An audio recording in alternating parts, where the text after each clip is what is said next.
All right, let's get started. Welcome everyone. I hope everyone's going well. Yeah, let's jump straight into it today. Sorry, I just need some water. Okay. And Aiden, how are you going? Hopefully you're going well. Yep, it's evening here, a Friday evening. I'm exhausted, so it's just been one of those days. You're going quite well, that's good to hear. Yeah. Alright, so we've got the latest stuff here. I keep forgetting the command off the top of my head. Git clean branches on local. So coffee hasn't kicked in yet. Oh, fair enough. And Happy, how are you going? Hopefully you're also going well. Welcome back. Yeah, it's good to see you also. Alright.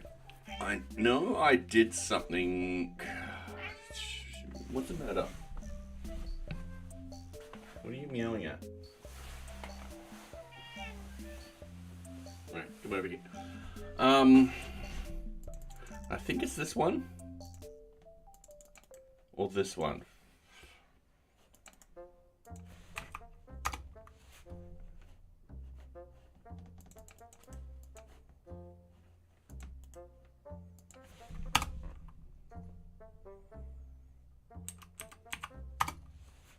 Oh, alright.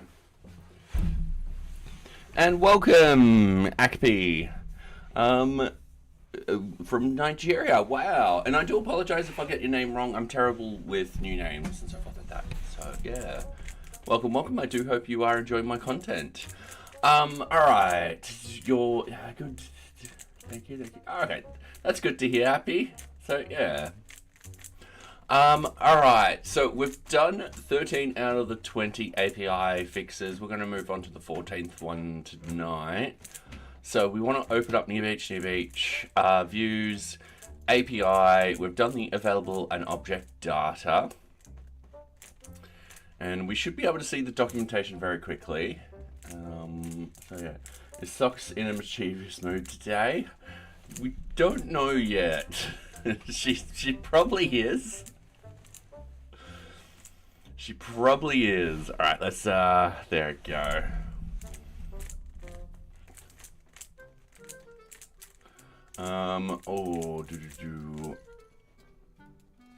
Get clean local branches. Sorry, I also want to get rid of my, local branches. It doesn't matter. I'll do it. I know I have documentation that I wrote for work for it, that I can get done.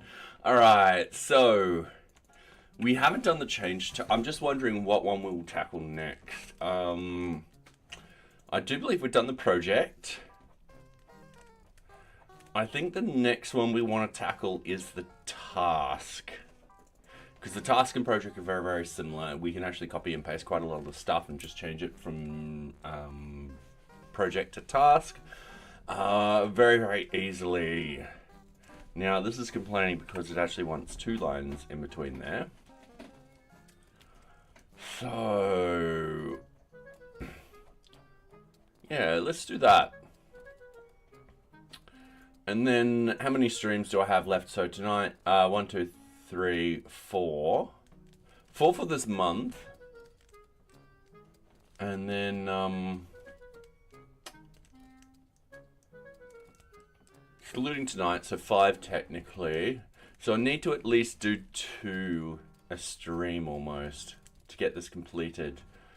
Which means I'm just working on this on the weekend. Alright, no problem. We'll see how far we can go today.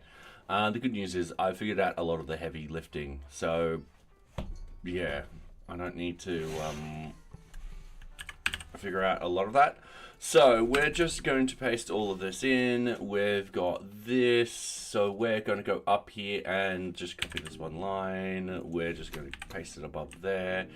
So this will actually be tasks. Like so. We're happy with the model view set. Yep. And then what we need to do is there's going to be a lot of copying and pasting today. So we just copy this. We paste it in like so. Shift V. Oh, and we've just reached our first ad break for the night on Twitch. For those on YouTube, we run ads on Twitch every half an hour just to stop the pre-rolled ads. However, you guys don't get ads, it's fine, and we just do this so no one misses out on any content. So yeah, I don't get anything with the ad money, so don't worry. It's like cents. I get cents. That's all I get. It's not worth it. So yeah, I'm hoping everyone's going well tonight. It is a Friday, so hopefully everyone's starting to cool down and relax for the weekend that is coming, which would be very nice, not going to lie.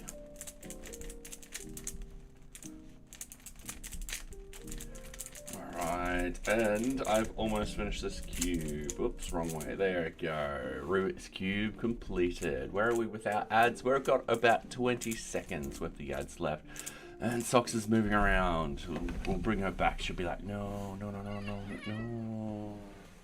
Alright, you get cuddles. There we go. Say hi, Socks. She's like, no, don't want to say hi. You're like, well, whoa. Just almost taken out the mouse then. Anyway, welcome back, everyone. So, going with this, create tasks to help manage your tasks. Easy done.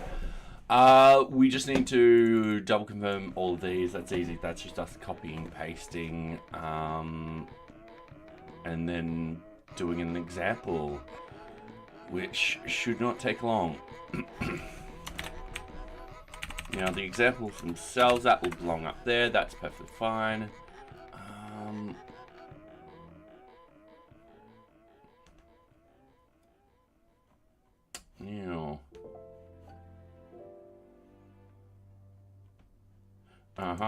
That's what's wrong.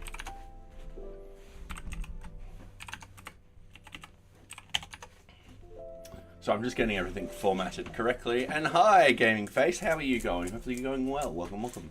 I do hope you are enjoying my content. So, I forgot to open up Postman. So I'm just going to open it up here. Oh, hey. Freaking thing's trying to run away from me. I'm just going to open it up here.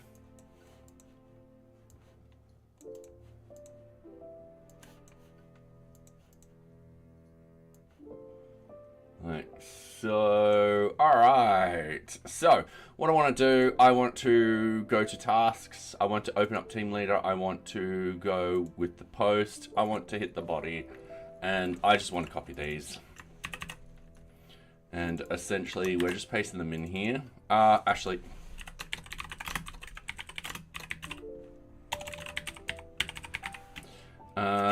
the tasks, sorry, excuse me, title, easy done. Should be under, yep, that should be fine. Task description is the task long description. I can't wait till I fix up all this database sort of stuff. That, once again, happening in September, hopefully.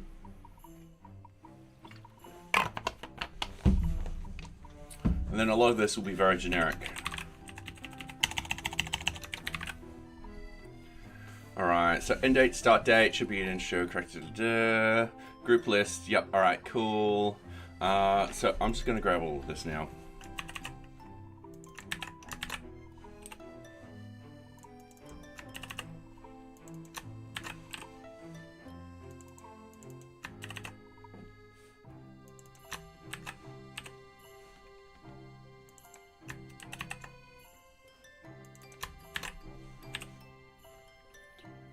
Organization ID, group list. Alright, sweet.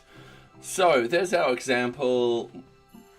Easy done. Now we're just going through the code and we're looking at the code because I've learned quite a lot with the Django REST framework in the last couple of months, and I know I could potentially fix quite a number of things that are in here. So, yeah, let's go through. So, group list, request data, group list, group list. If group list is none or length group list responds, groups are missing. Now, I do believe, if we have a look at the task serializer, I do believe we can actually improve this tenfold.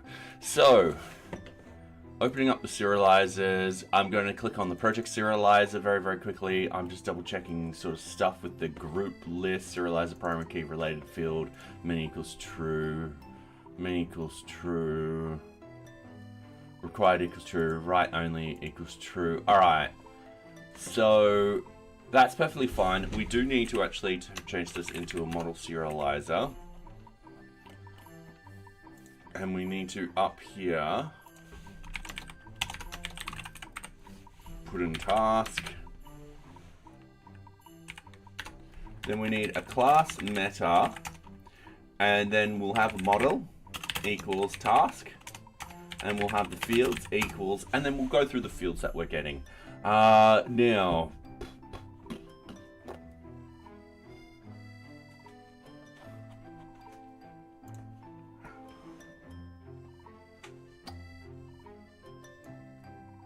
I just want to do something very quickly. Right, I'm reverting it for a reason. There's a method to my madness. So I'm just running that. I'm going to get group list and I'm just going to go send and I'm going to get some data. And then I'm just going to copy what I need and paste over into there where I need it. All right, cool.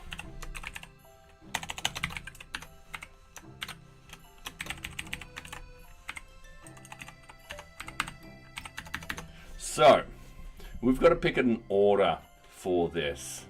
So I'm just going to copy all of this. I'm going to paste it in here like this. I'm just going to cough a little bit. Sorry. I am going to do this very quickly.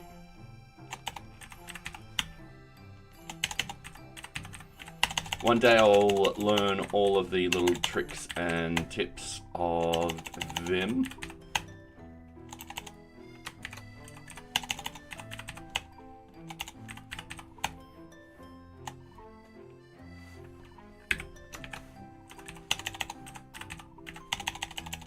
Alright, so the best thing is I could just delete and just paste in here. So we want the task. We definitely want the task short description, task ID short description, and task long description, like this. I'm just going to put a little gap in there. We don't want the organization and ID like that. However, that being said, we're going to fix that. So, if we have a look at the projects, if we go over into projects, team leader, let's just get a list of projects and stuff like that. Let's pull that. You'll notice with the organization, I'm actually got an object like that. That's what we want.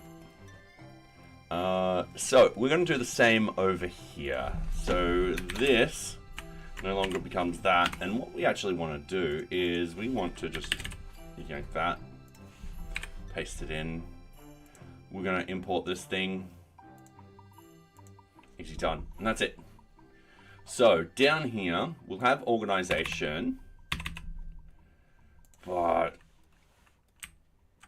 I'm just wondering where I put it. If I have a look at this, all right, cool. So I have actually put it in like that. Now the start date, end date, they'll be closely related. Higher order status. Now I'm going to have a quick look over here. We've got the higher order status like this, and then the status like this. So we're going to do the same thing with the status. So, oops. Just knocking. How did I learn this? Essentially through reading documentation, watching YouTube, and experimentation. So, yeah. That's pretty much it. Nowadays, you've got ChatGPT to sort of add a extra source of help in there too, but remember, it does hallucinate. However, it is kind of like Wikipedia with researching. It's a good place to start. And school account. Hi, how are you going? How are you? And Panic Farah Fricka. Welcome. I do hope you are enjoying my content. So we are going to get rid of these two. And if we go up here, we'll have the task status task. Oops. Oop, I don't want to delete everything. We're going to do that, and then we're going to actually, whoops. No, I got that right. I thought I deleted too much. I like to think as AI is a more powerful search engine. Yes. Yep, that's a really good point. Yeah, I've been using it to... There's been times where I've been like, what is that particular thing called where you put the things in there and then you do this thing? So I've been doing a, like I'll copy code and I'll paste it in. I'll be like, what is this called again? And it'll pop out with, oh yeah, this is this. And I'm like, sweet. I can now find some documentation on this. Or I might ask it something and it'll pop out something being like, oh yeah, you got to use, let's say, an iComposable and stuff like that. I'm like, oh okay, iComposable. I can now then look up and read the documentation and stuff like that on Umbraco. So yeah.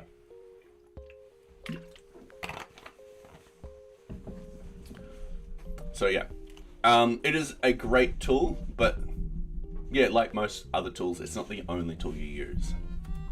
All right, so over here, we've got project status serializer. I don't think we've actually got a serializer for tasks. No, we don't. So I'm going to right-hand click new file, and I'm going to go task status serializer.py. And I'm just going to move that over here. And from REST framework, import serializers. And then I think I need, this will be task status serializer, serializers. I think model serializer, class meta, model equals, and this is where I go up to the top again, and I go from NearBeach.models, import the task, list task statuses, and then list of task statuses, and then we just do the fields, if memory serving me correctly. Max! What are you doing?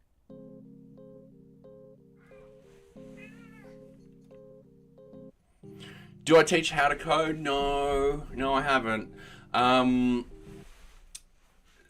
I was thinking of doing it, and then it's a lot of work, and I was like, I've got too much on at the moment, so yeah. Yeah. But I do recommend, if you're wanting to learn how to code and stuff like that, there's free code camp. Once Nightbot picks it up, there'll be a link there. And for those on Twitch, so you don't need to sign in or anything like that. You hit menu and curriculum, and then yeah, you can start sort of learning. You can do, let's say, JavaScript and algorithms, data structure, front end, develop libraries, data visualizers, responsive web design, and all that kind of fun stuff. And Nocturnal, how are you going? I fixed that bug, by the way. I know what it was, and it was a silly, stupid thing that I did, and I do apologize. So yeah. However, it sort of brought up the issue being like, should I rename all the URLs in 032?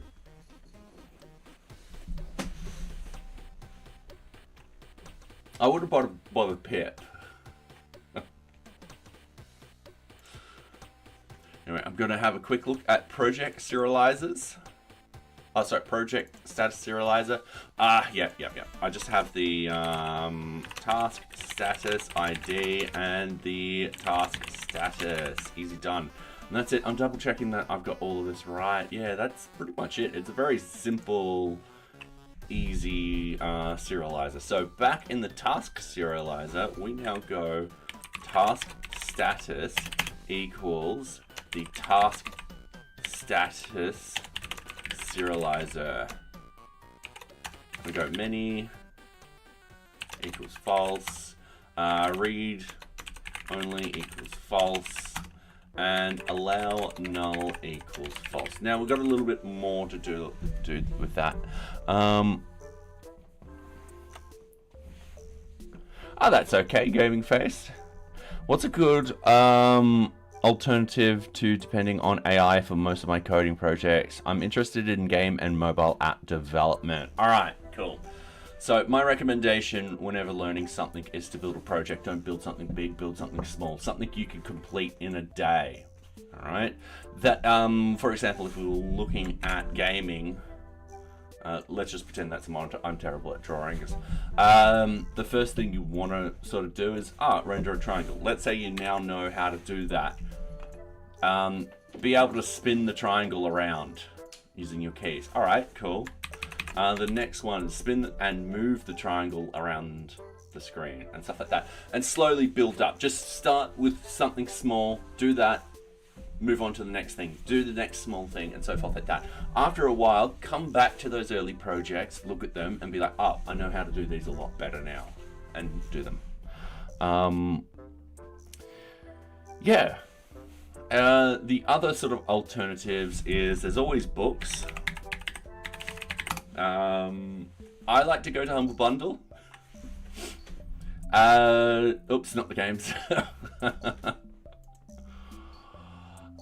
With the books and stuff like that. Sometimes they've actually got programming books in here that deal with OpenGL and stuff like that.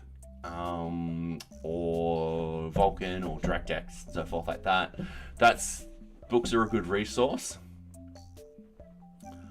There's also, if you were doing, let's say .NET, what is it called? Silk.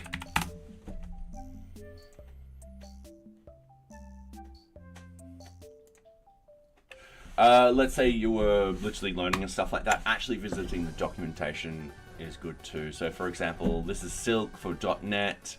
You'll go into here and you'll be like, all right, cool. And you'll start reading a lot of these and be like, all right, cool. This is how this is all done and so forth like that. Another good source is GitHub. For example, what is it? Doom.net.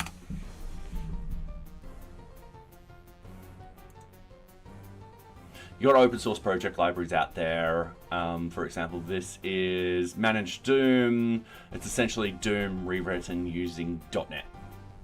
So yeah, and jumping into here and actually being like, okay, how does this actually work? So yeah, you don't just have AI, you have all these other tools that you can use, and yeah.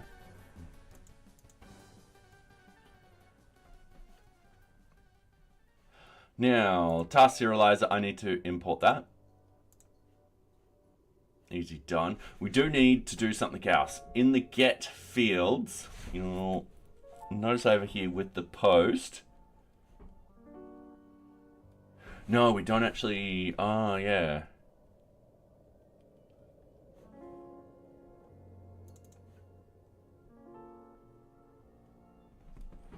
Task status, we actually pop it out. Yeah, all right, don't worry. I don't need to do anything else with this. Sweet. And I just got task status, that's just popped out. So, yeah, that should be fine. So, going over here, we've got the organization, and then we've got the task, we'll have the task status. And then the task status higher order, which is really just a closed, blocked, and normal. Or backlog, I should say, and backlog. That's just a, don't worry about that.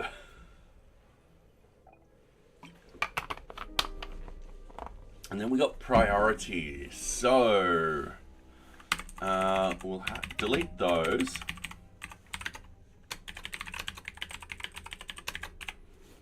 So we'll also need the, how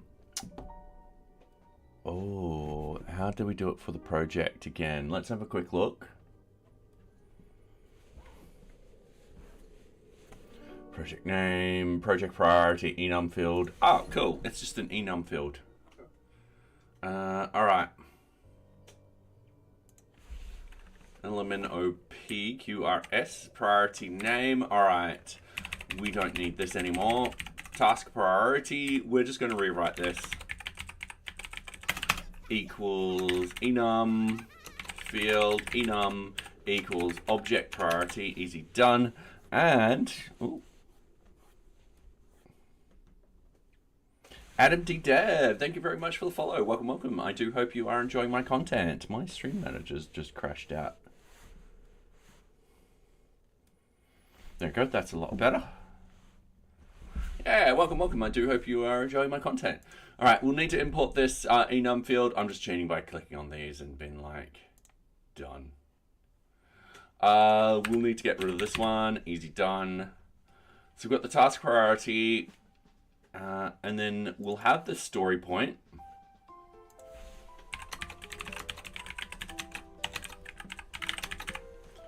Like so. Then the start date, end date. Start date, end date. That one we can get rid of. And then we will have the date created, date modified.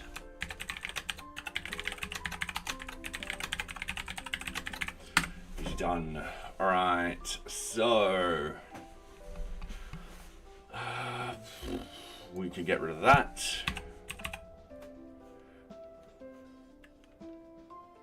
We can get rid of those. And then we can go over here. Now I am going to close all tabs. I'm going to save that. Just because it's going to be easier to do it like that. All right, preview. Group list was declared on task serializer, but not included. All right, yep. So I think we pop that one out. I'm just double checking what we do with the gets. The group list is write only. Yeah.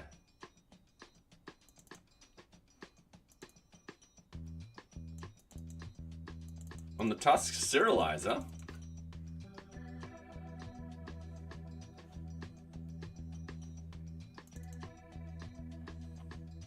oh, hang on.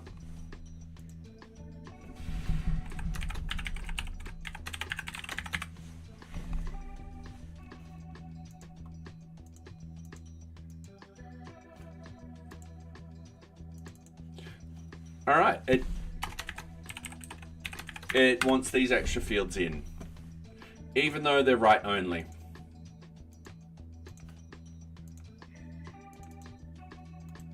Task higher order status.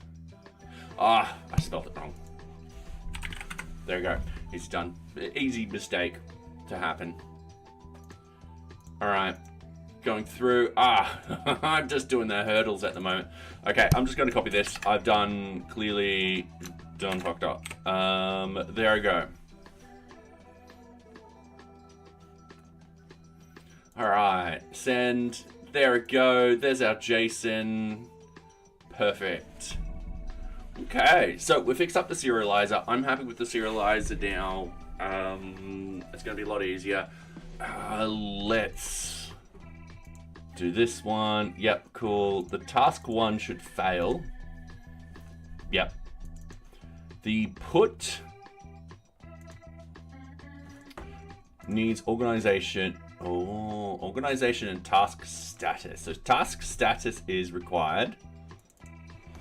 All right. Yep. So these are little tiny fixes that we've got to do with the serialization. So the organization, we're going to pop that out because when we're putting stuff in, we don't need that. So that will actually become organization. Easy done. And then the fields. Hang on. Oh yeah. So the organization won't change. That's perfectly fine. It will be task status equals serializers dot primary key related field query set equals list of task statuses dot objects dot filter is deleted equals false. And that's it. And then we key that one in. easy done. And then up here, we've got to do something similar with the organization. So fields, organization, equals serializers dot primary key related field, query set equals organization dot objects dot filter is deleted equals false.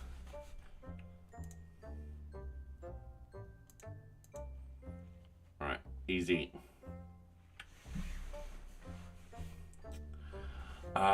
And that should now work. So if I go send task status,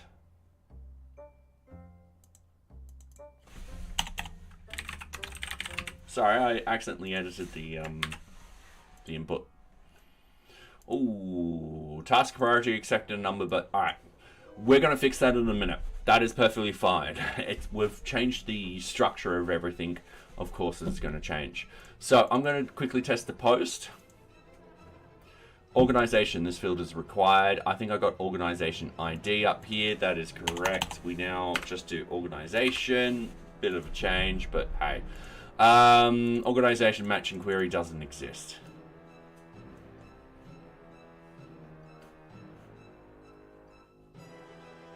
All right, we're going to fix that up in a minute. I'm not worried about the delete functionality. That's not using the serializer at all. So going over here with the this now with the API, we've got all of this. We're going through with the group list.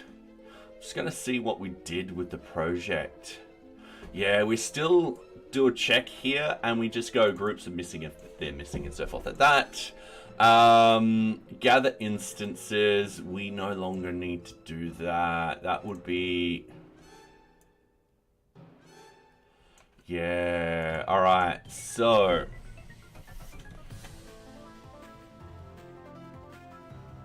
a lot of this is actually moving out of here.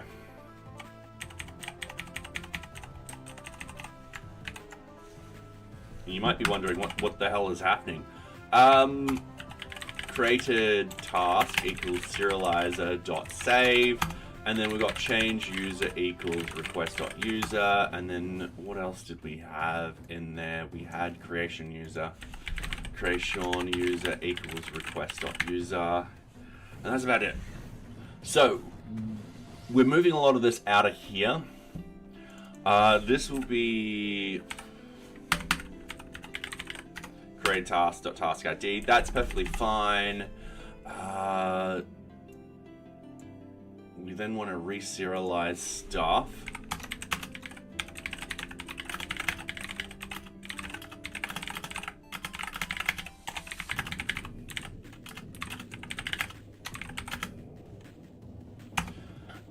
So serializer equals task serializer, and then we've got create task many equals false,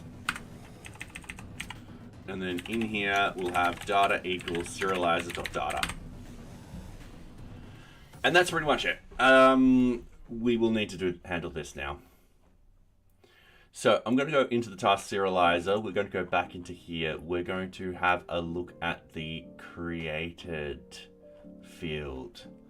So before get fields, we'll have a def created, and that's self-invalidated data. And then what we want to do is pop out the fields we don't need. So that will be group list, validated data, and we're popping out the group list. Otherwise it'll be empty, and that's fine. Extract the data we need. So we'll have validated data, and in here we'll have task status equals list of task statuses is deleted equals false. This is pretty easy. We've got a list of task statuses because a user can create as many statuses as they want. There is a sort order, so it goes from top to bottom, and we're assuming we're taking the topmost one. So we go order by task status sort order, And then we just go first. Easy done. And then create the task. And that's just going to be task equals task.objects.create. And that's just going to pass through the validated data. Easy done. Now the next step is we're just looping through and adding this in. I'm just going to copy this from over here. We're just going to go over here. We're just going to paste it in. We're going to, we've got object assignment, which we need to key in like this. This will be task equals task. The validated data change user, yada, yada, yada. And we send back task. And that's it. Now, I don't know why this is.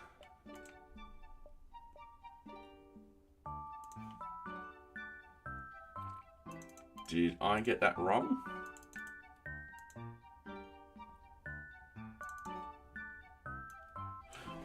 Yes, I have got something wrong here. So .objects.filter. Yeah, that was my bad.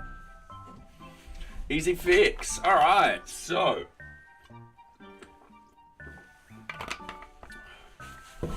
Oh, I'm terribly sorry. I just realized that there is an ad break on. I do apologize for those missing out on content. So, yeah. For those on YouTube, we try and pause when there's an ad break, but don't worry, you don't get ad break. Only Twitch does. So, yeah. All right, that should be 20 seconds. There we go. Welcome back, everyone. Sorry if you missed out on any content. We were just playing around with stuff. All right.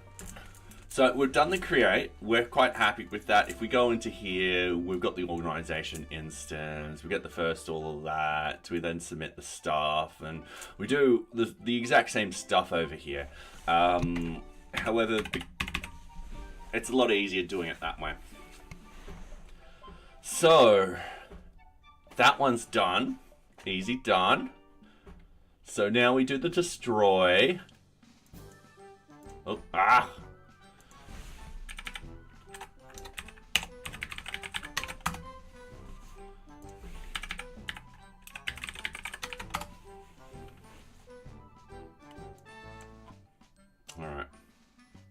So we've done the create. Okay. Wrong one. So this is pretty easy.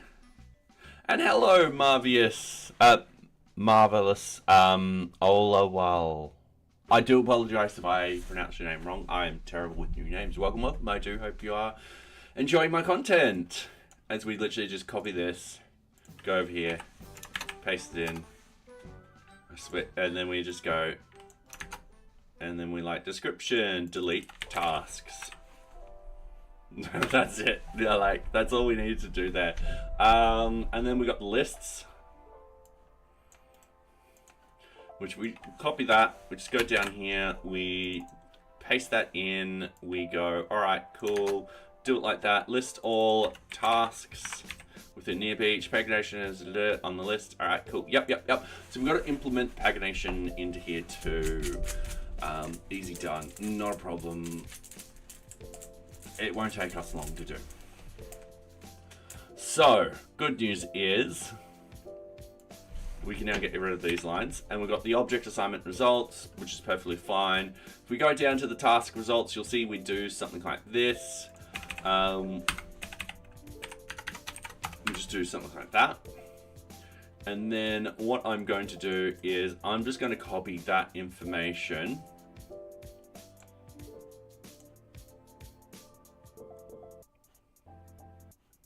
Yeah, I'm going to override these couple of lines. This would be task results, task serializers, task serializer, and task results.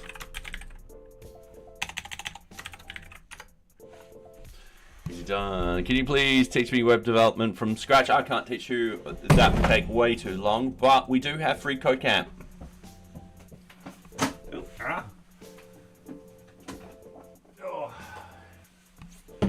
Sorry, let me go through free code camp.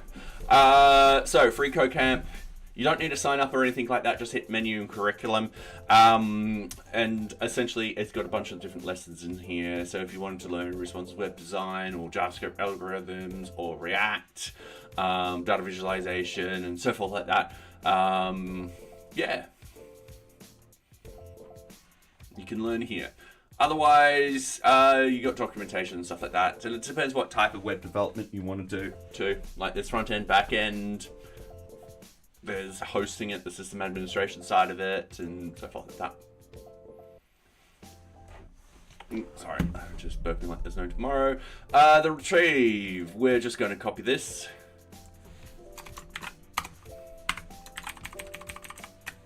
We're going to do that. Retrieve a single. Oops.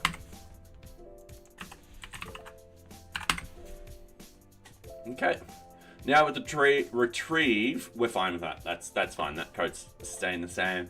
Now this one, the update. We're definitely going to change some things with the update, and that's fine.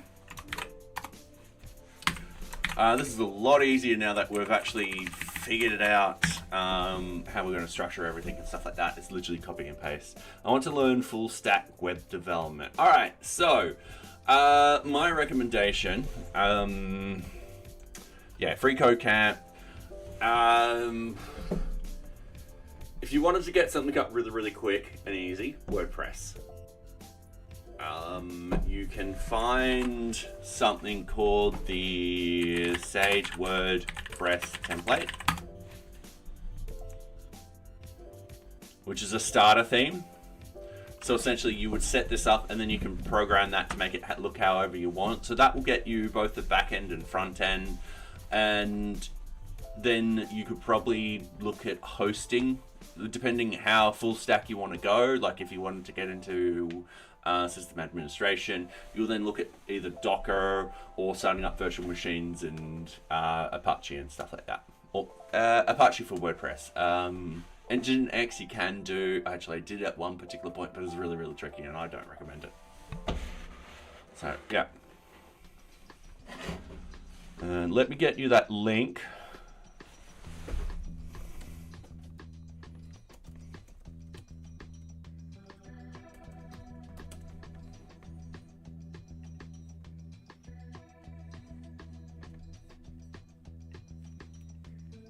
Sorry. Oh. There we go. Yeah. And WordPress is good too because you can look at building your own WordPress plugins and they use React. So, yeah. It's a good place to sort of start because you can get something up very, very quickly. Yeah. The other sort of thing is if you're doing just front end, then you would sort of use something like React or something. So yeah. Updates to single tasks, parameters. I just need to go through all of these parameters now. So this will be task, short description. I can't wait till we get rename all of these.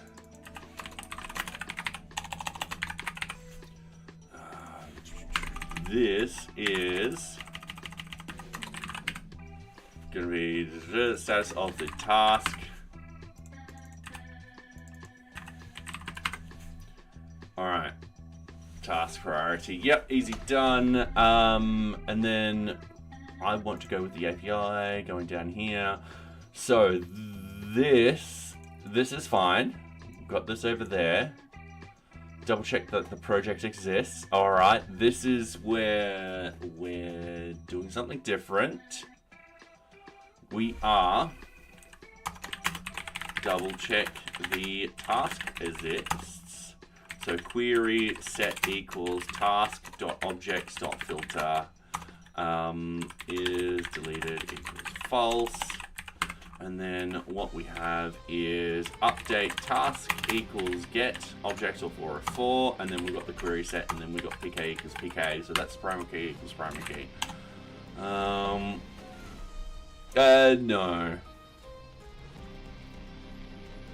Sorry, I don't give out my private details and stuff like that.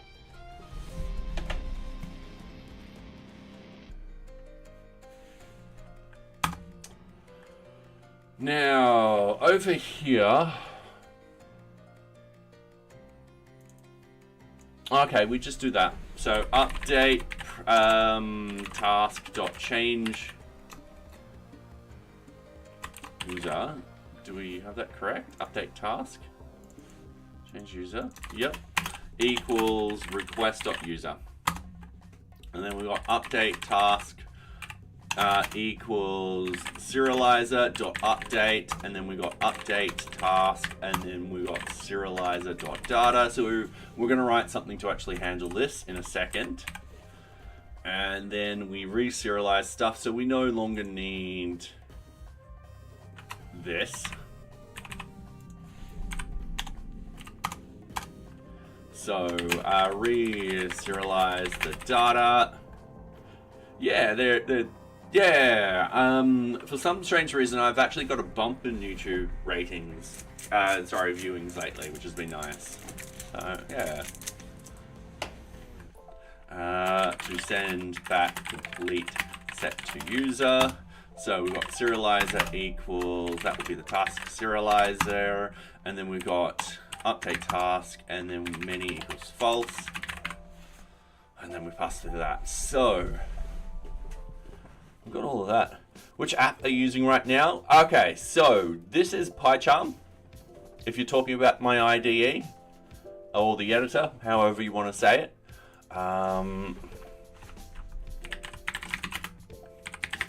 Full disclosure, I actually get it for free because NearBeach is open sourced. So I get a free license because of that. So, yeah. All right, so we want to go back into the task serializer. We want to scroll all the way down to here. We just want to go def update self instance validated data. We want to go task status.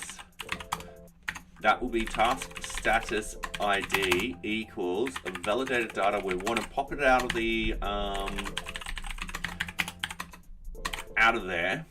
Like that, and then we'll have instance dot task status equals list of task statuses dot objects dot. Why am I doing it like that? I should be able to go like that.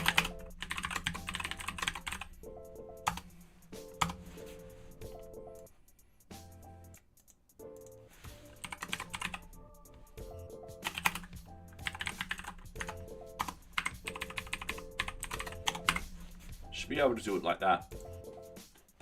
Alright, so priority, that's just going to be task priority equals validated data dot pop.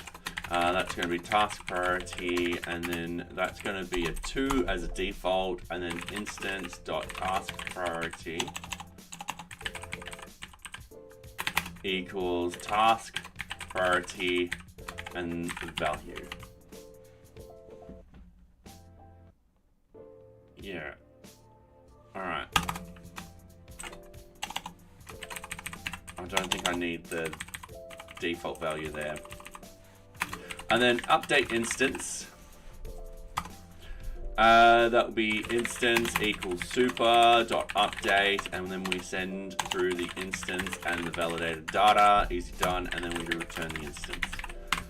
And that's pretty much it. Cool. So, if we go to Postman, we should now be able to post. Dict object is not callable. All right, I know where that is. That's here. So I'm just going to hit a breakpoint there, and I'm just going to, maybe not, post. All right, so I'm gonna do that like that. Post will be create. So I'm just going to put a breakpoint there. We're going to find out where it's broken. We've hit the breakpoint. We're just going to go, yep, cool, forward, forward, forward, forward, forward, forward, forward, forward. So it's somewhere. Cool, not a problem. We know where it is now. So we want to click on this. We want to remove that breakpoint because it's no longer needed. We want to actually go into the task serializer. We want to actually go into the create functionality, and we want to click on this. Now I'm going to hit send. We hit that particular breakpoint, and we're just going to go forward. And something went really wrong there. I'm just going to go send again. We've hit this. So we've got validated data. I'm opening up this. We do have group lists in here.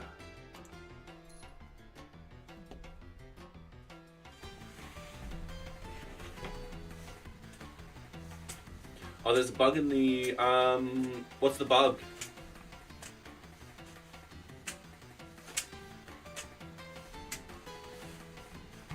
Because we can probably get that fixed tonight.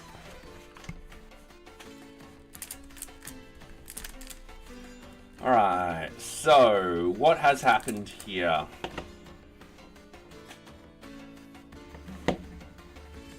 So we should actually be having a multiple group lists. So I've done something wrong here.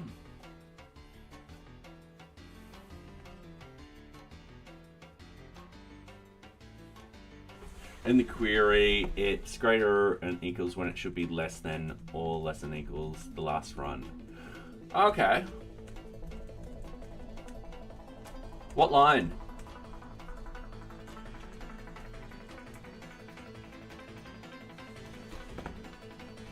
Alright, what I'm going to do very, very quickly is I'm also going to put a breakpoint on the serializer over here with the create. And marvelous, yeah, greetings from Nigeria, welcome. You love my live stream? Thank you very much. Greatly appreciated. Alright, the create. I'm just going to put a breakpoint there. We're just going to fly over here. We're going to actually replicate this with the projects because this shouldn't be broken with the projects. So I'm just going to minimize that. We've got a post task. We have, where's my projects over here? This is why I have everything in alphabetical order. I can never find stuff when stuff is not in alphabetical order.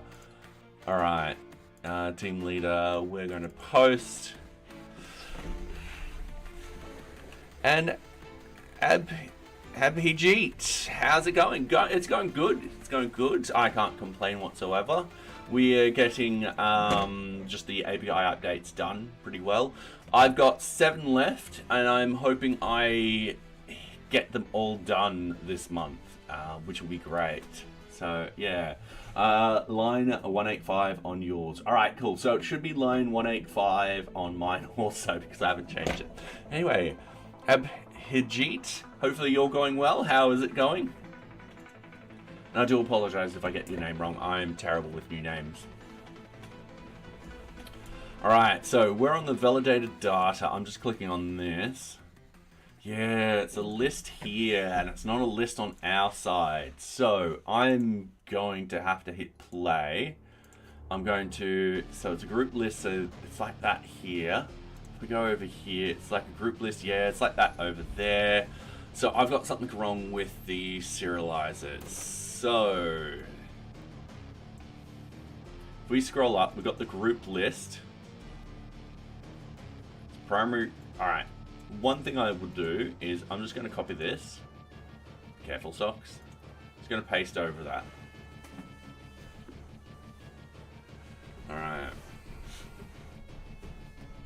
So we've got group objects filter, many equals true. I'm all happy with that. We're going to scroll down to the get fields. I'm double checking that we don't have group in here anywhere. So with the post, yeah, that's perfectly fine. With the post, yeah, that's perfectly fine. Okay, so why are we getting something different? I'm gonna have a look over here. So we've got the group list like this on this. I'm gonna have a look at what we've got with the project.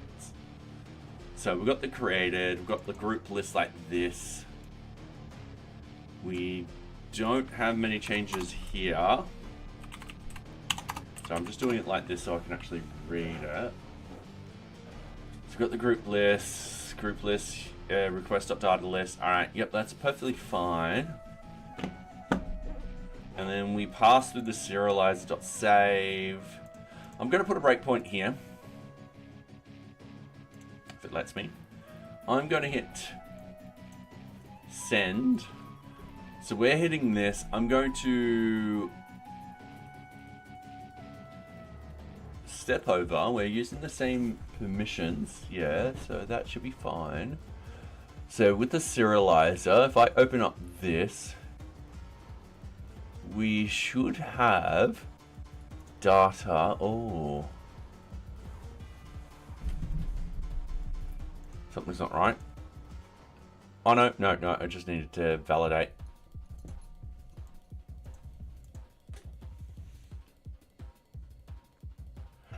All right, we...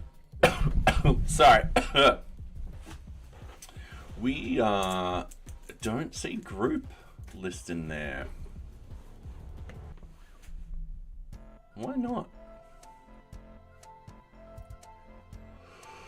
It should be in there. Oh, sorry, bit of a yawn. We do have it in here.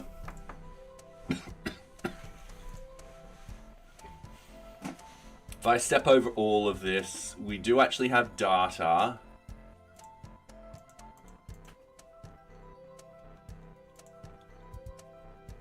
Yeah.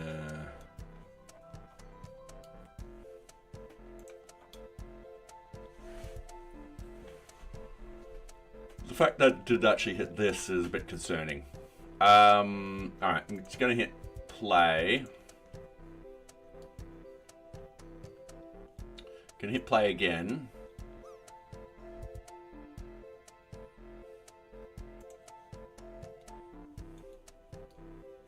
All right, we now have it as a group list.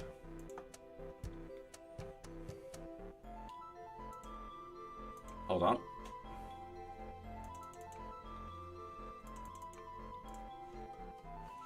All right, I'm doing something wrong. Let's go to serializer. Dot pop. Forgot the pop. So we're actually pulling that bit of data out of that array.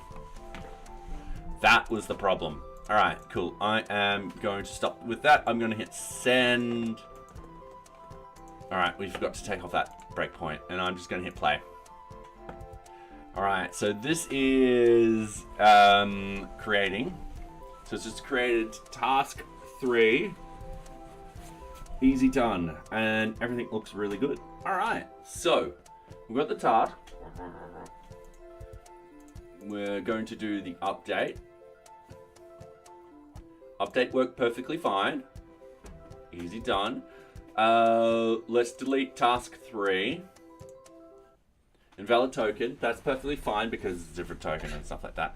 Delete. We didn't touch the delete. We only touched really the list, create, and so forth with that. So I'm actually happy with this. I am going to do this. I'm going to go git status, git add.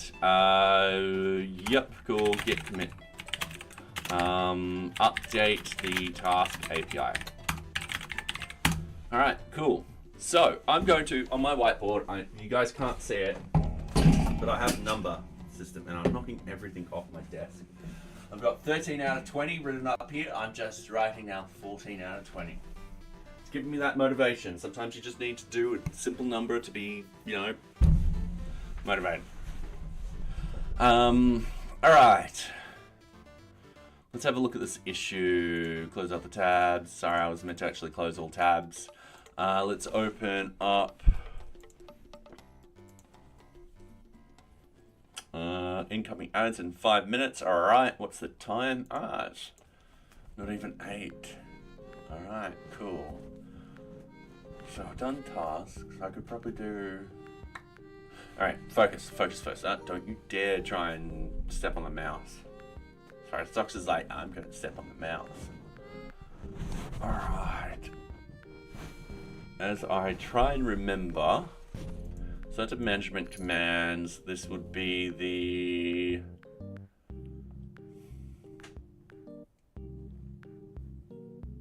run scheduler. And you said 185.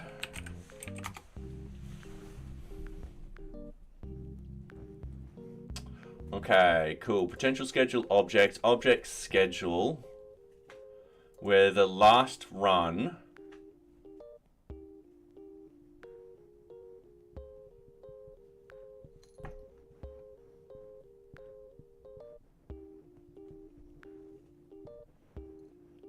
yeah, now I've got to think about this. Alright, so the last run would be in the past. Okay, no matter what. So if I ran something an hour ago, it's an hour in the past. Then this last run value, which is, let's say, -1 of, so yesterday. So things, yeah, you're right, it's meant to be less than or equal to.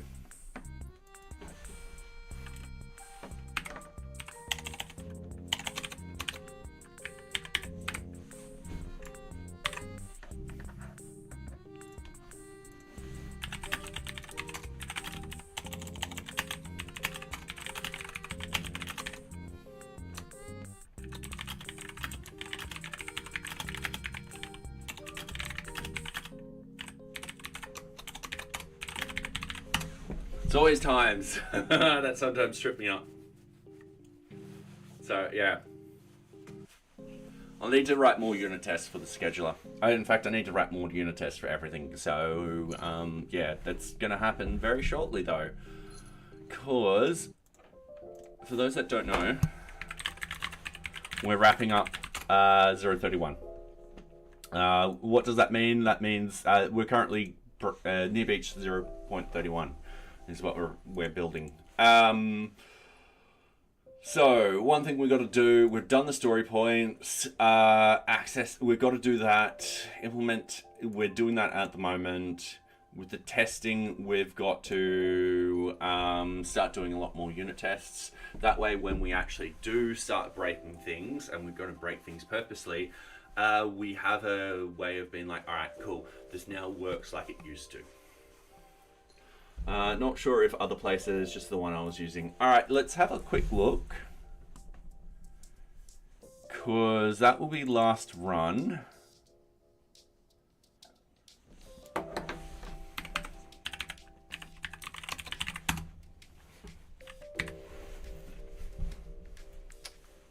So run day of the week. All right, less than or equal then.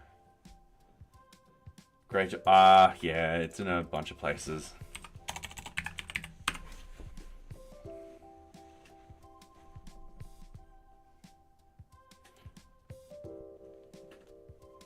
That one's fine. That one's fine. That one's fine. That one's fine. That one's fine. All right.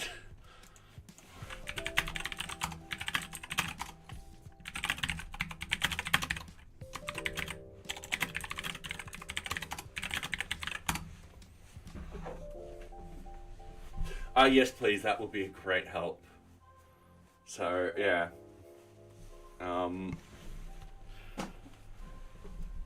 Yeah, I'm hoping to start 032 in September at this particular point.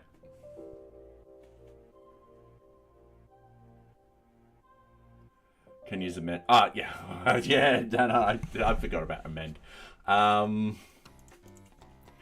Should be using it more because I do that constantly. Alright, so we've done that, we've done the bug, easy done. Socks is wanting more love and cuddles. I'm moving her over here so she gets her love and cuddles. There we go. She's like, no, not the forced love. She's like, no, I'm going to escape. Come on, come on. Alright, so, nope, you're gonna fall off. I know what you're like. She'll be sitting there and then she'll just all of a sudden try and jump and slip and be like, ah!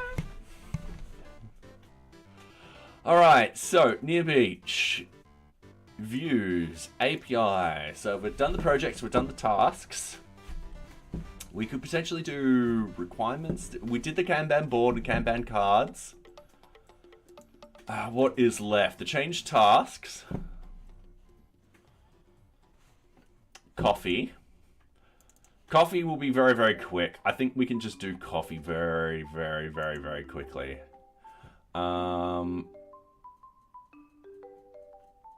Yeah, all of these could be static.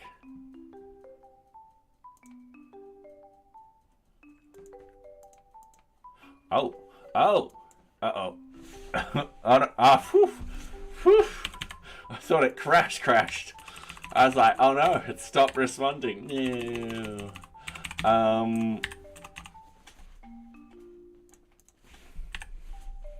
Now I can get rid of that because that self is not needed.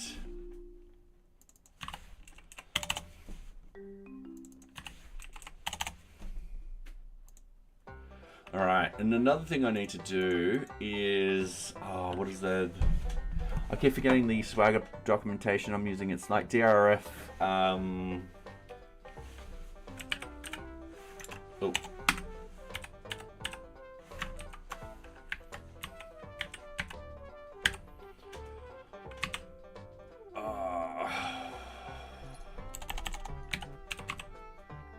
Spectacular.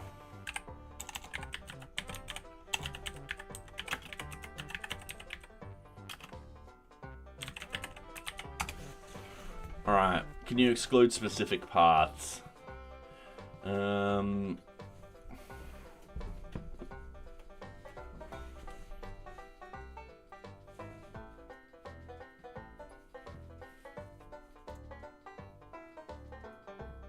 Okay, cool. Yep.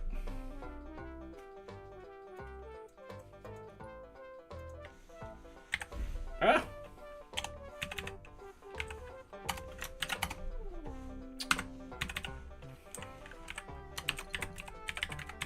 What is it? Extend schema.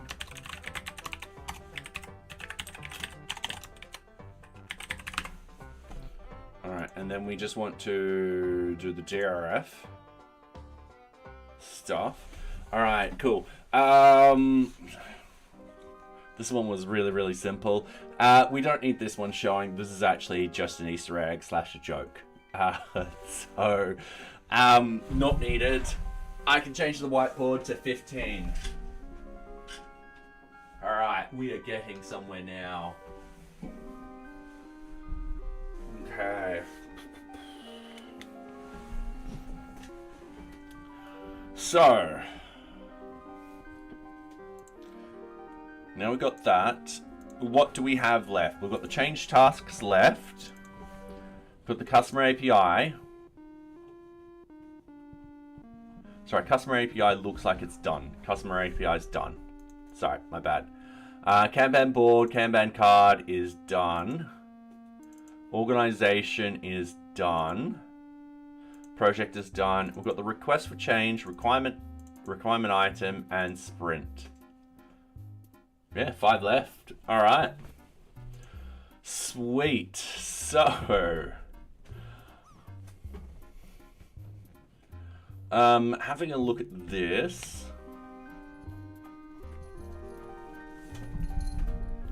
Yeah, we've got a bit to do. So, you are jumping around today. All right, come here. Come here. Come on. Shoulder time. Shoulder time. In 2 weeks, you won't be able to get shoulder time, so get it now. She's like, nope, I don't want shoulder time. I want shoulder time when you're going to be in a lot of pain. Oops. All right, I'm going to get rid of that. So, we could potentially get this done because, well, not all tonight. We could probably get 1, maybe 2 done tonight. And then I could probably squeeze out the rest on the weekend or Monday and Wednesday. Yeah. And then I want to do another task. The million rows of data. That would be good to fill up the last of the... So I'm just thinking ahead.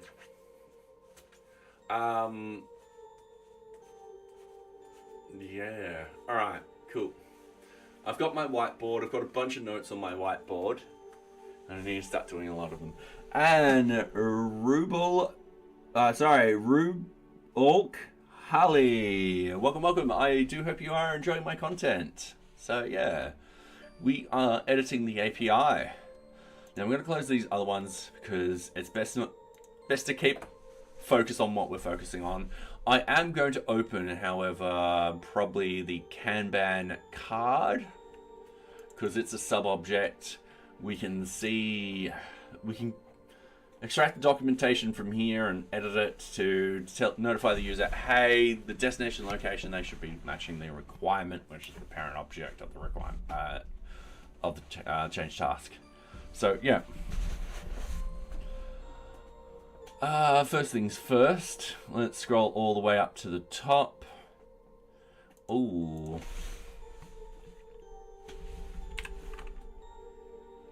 I forgot to also put in here extend schema tags equals Kanban cards.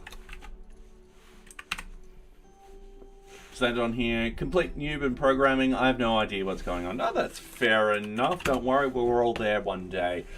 We recommend Free Code Camp if you wanted to learn. So yeah, nice cat though. Yeah, she is. She's been a bit mischievous at the moment. She doesn't like to settle sometimes, so she keeps pacing and jumping up and down. You'll also see a paw hit the camera every now and then. Yeah, she's wanting to knock the camera off the thing.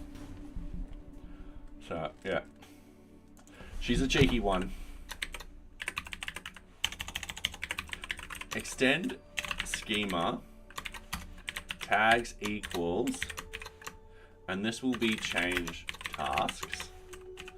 Easy done. And then we're just going to import that, which will be from DRF spectacular import the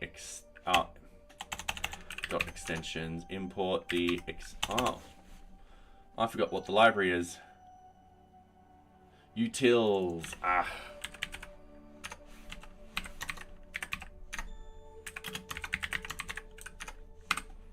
Alright.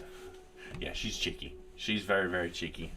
I used to have my iPad set up and she would come up and she'll hit the raid button and try and raid someone.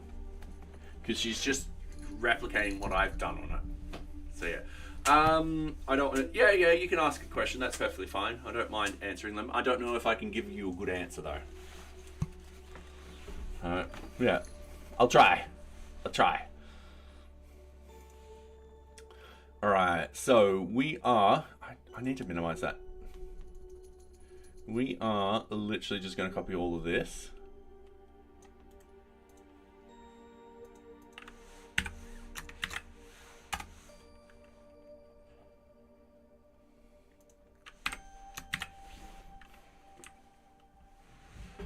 We are... Oh, I don't need to actually bend all of that. It's just this, like that.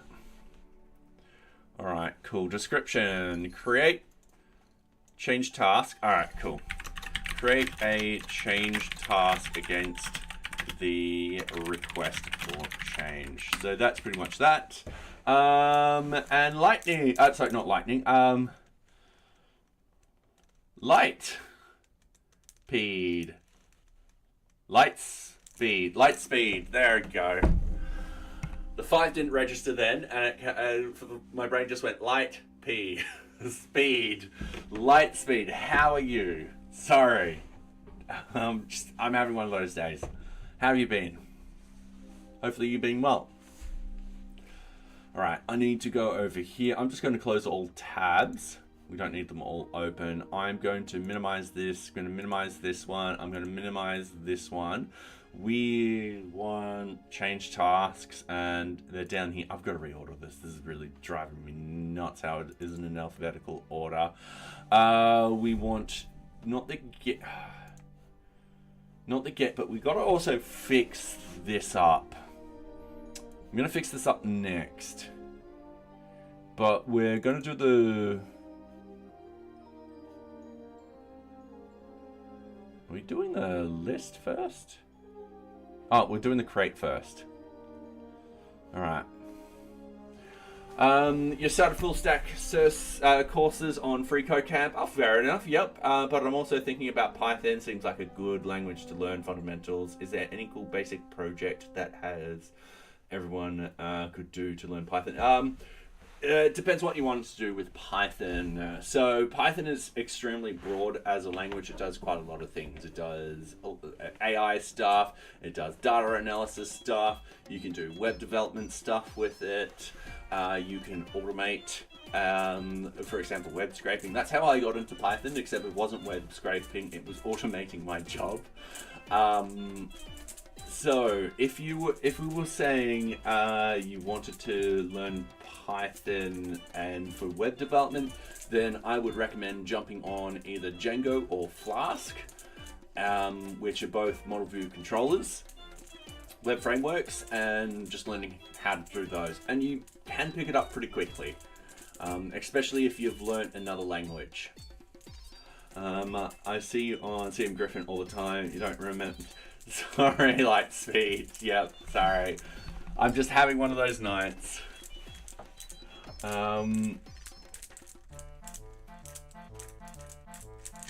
Yeah, Flask or Django for web development. If you wanted to do data analysis, I would recommend Pandas. I don't know about the AI stuff. I haven't really touched it at all. If you were going to do the web scraping and stuff like that, I use Selenium. So, yeah.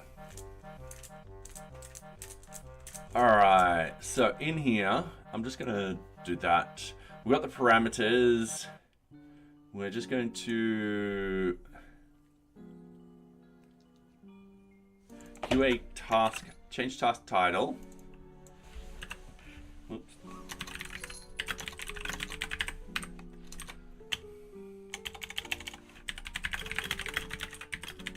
I don't know why I need to do that.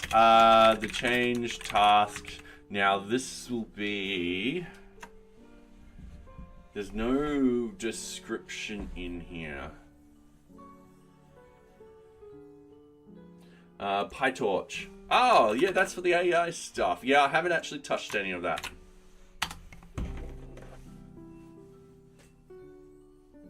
Wait, am I thinking of something else?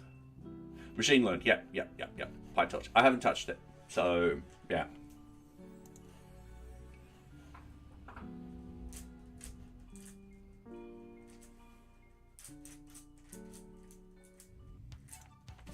Oh.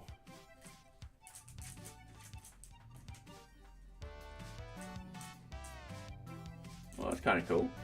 Yeah. Alright, change task. We don't have change task description in here. If I were to go, let's say, to localhost right now, we'll log in as dark admin because I know a lot of people will be like, oh my god, brightness. It's like I'm outside. We go into here. We don't have a description up here, but we do actually have a description down here, but it's connected but not connected at the same time. If the machine learning stuff is dropping off the deep end though, you'll either script kitty or have no idea what's going on. Fair enough. Yeah. Yeah, I just never got into it, sadly. Alright, so we don't have the description. We've got the assigned user, change task assigned user, the user ID who will head the task, change task QA user, the user ID who will quality assure the task, and thank you very much for the follow, sorry, once again, I'm really bad with names. Rubicali. So yeah, welcome. I do hope you are enjoying my content.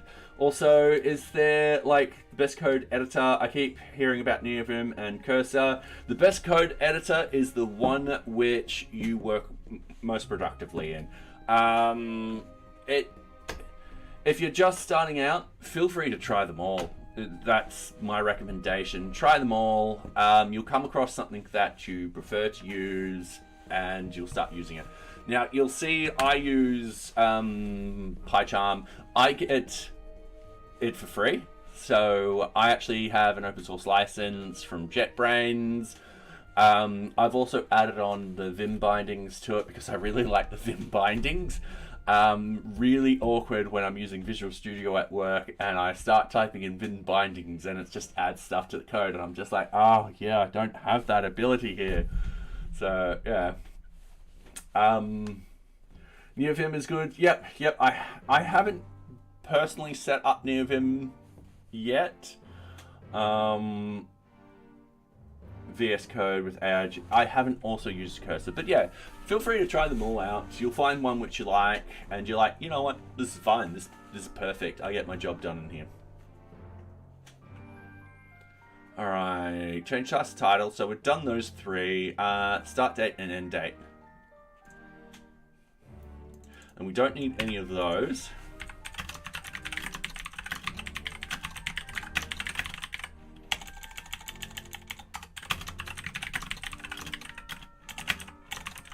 We really don't need to sort of elaborate on those. Both column level IDs. Yep. All right. Cool. We don't need that. All right. Cool. So we've got an example. We won't need this example. Will be a lot smaller. Create a new change task. All right. So I'm just going to delete all of this. We only really need that. And then what I'm going to do is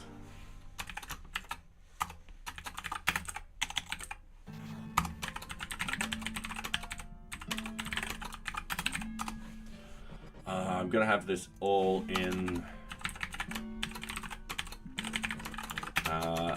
backup database.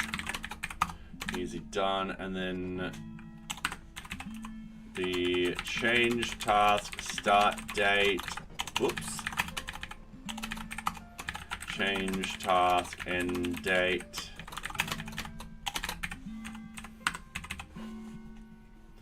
and I'm just going to copy these. I'm just going to, oh, okay. And Steffi, how are you? There's also IDVim as a plugin for the JetBrains. Yes. So I think that's the one I'm using. I think. Yeah. IDVim. So yeah. Oh, I just threw my cube.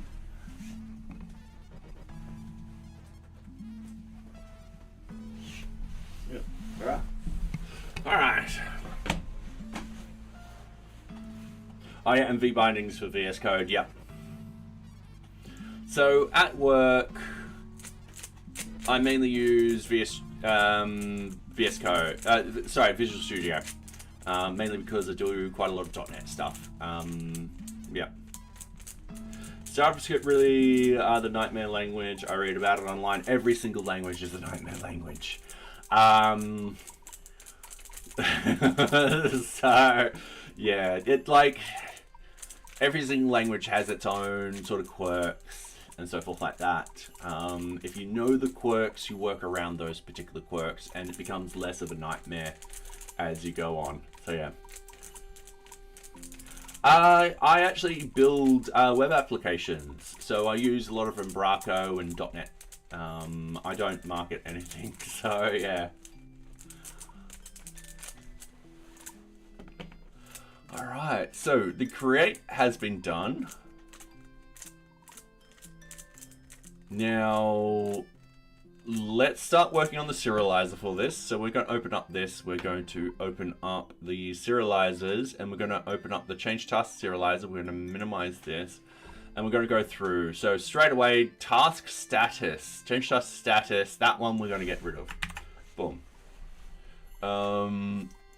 Change task required by, that's fine, that's fine. That's really a boolean. So if we go back over here, yeah, that's really a boolean. TypeScript can significantly reduce the, yeah. And we'll hopefully be moving over into TypeScript for 0.32. I don't know how long it'll take though. I am hoping it's something that can be sped up greatly. So yeah, because of how many components I've got in NearBeach, it is going to be a nightmare.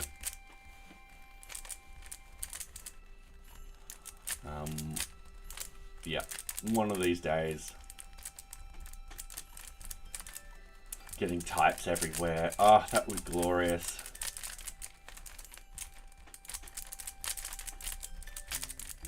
Alright, I'm getting distracted again. So, let's fix the change task status. We need a serializer for this. So we're going to create a new file. We're going to call it change task status serializer.py. In here, we're going to import from the REST framework. Sorry, from REST, we were talking about JavaScript. Import serializers. Then we go class. Actually, before we do, we need to go from NearBeach.models, import the list of our change task. Oh, hold on.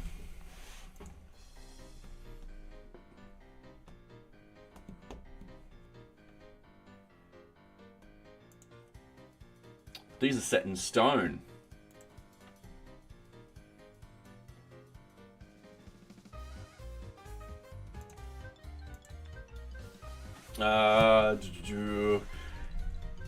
He's the marketer that likes to dabble into HTML and reuses your components for other stuff.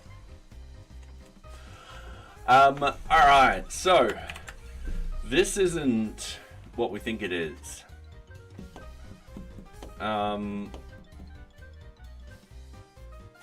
Yeah, alright. Because with the change task, we actually can't, the user can't modify those particular statuses because the statuses are used by the system itself. So what we've got to do is we're going to scroll down to our models. We've got to go up here. We've got to go change task like that. We're going to go down and look at change task statuses. And it's similar to the RFC. Alright, so now I know this is going to be an enum.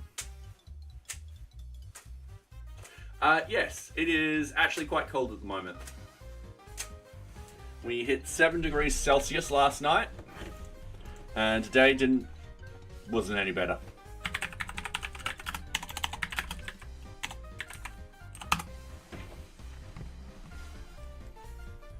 So yeah, it's going to hit 7 again tonight. I can't see how high it went today. I think 13 degrees Celsius.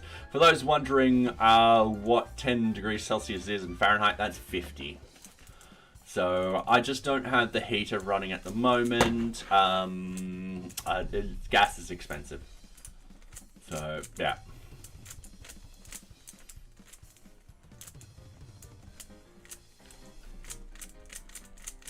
Alright, I've got to think about this particular one. Because the choices, we could do it as an enum. I know that we've done enums somewhere else. It's meant to be 30 degrees Celsius today. Wow. Did you want some of our weather? You're gonna melt. Oh, fair enough. Fair enough. I'm okay in 30 degrees Celsius. The caveat being it's a 30 degrees Celsius in Melbourne and not a 30 degrees Celsius in Japan. Because I melted in Japan. It was hot. Alright, so we've got choices, RFC status. Okay,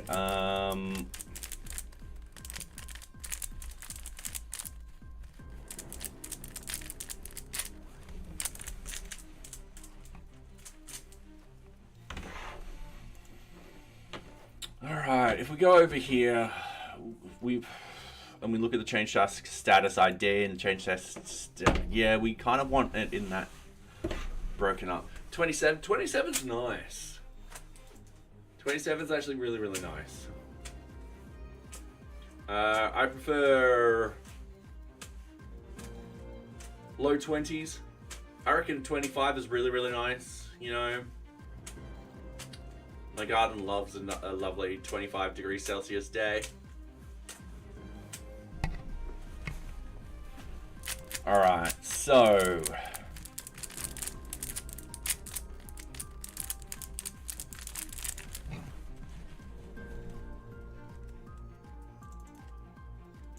I'm just wondering how to do these at enums. We've done something similar before.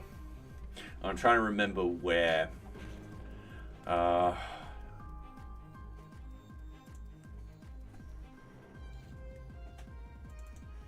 Was it with the object sprint?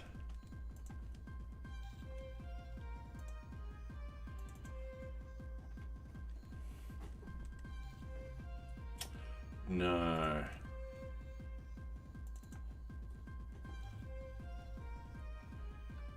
No. There's something I did. Maybe the Kanban card. We did an enum and stuff like that. Alright, so yeah, I'm probably gonna have to turn the RFC stuff into an enum. Heard one person refer to 30 degrees Celsius not as a forecast but a threat. Not far off having another NearBeach instance up, just needs some custom hooks. Oh, nice. Currently 24, nice, that's perfect weather, Steffi. You take it, considering the heat wave with 30 plus degrees Celsius next week around here. Oh, yeah. We get 40 degree heat waves in Australia and they're gnarly. Absolutely horrible when that happens. Also, it depends on the humidity level. Fair enough, yes. When I was in Japan last year in summer, it was hot. 100% humidity. I would walk outside and just start sweating. Absolutely sweating. I ended up wearing about 2 or 3 t-shirts a day. Just because I would just sweat that much. Alright, so we did an enum for object priority. We're going to do an enum for the RFC status. So if we go back into the models, we find the change task again. We're going to go down here, RFC status. So I'm going to go to that implementation up here, and there it is there. Now, if I minimize everything, open up NearBeach again, we got utils now and we got enums. Now, if we got a lot of enums, what I'll actually do is I'll create a folder and split up all the enums into their own little sort of folders in there. So, yeah. Do you mind a few questions? Yeah, sure, ask away. Whether or not I can answer them in a good way, I don't know.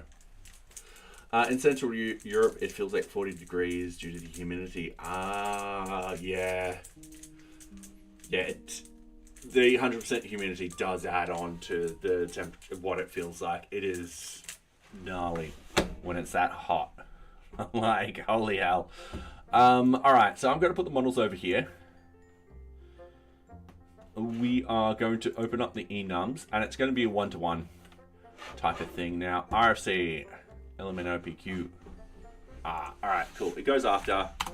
So I'm going to go class, and we're going to go request for change status in here, and it's going to be models.integer choices because we are dealing with integer choices. We're going to have draft equals 1. And draft, Oh yeah, we're gonna have the for approval equals to waiting for approval.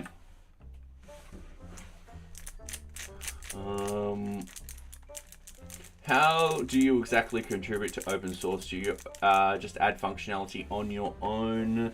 All right, good question. There's multiple different ways to sort of contribute to open source. So whether that's donating, writing documentation, writing articles. Oh, we've hit an ad break. I don't know if you're in an ad break.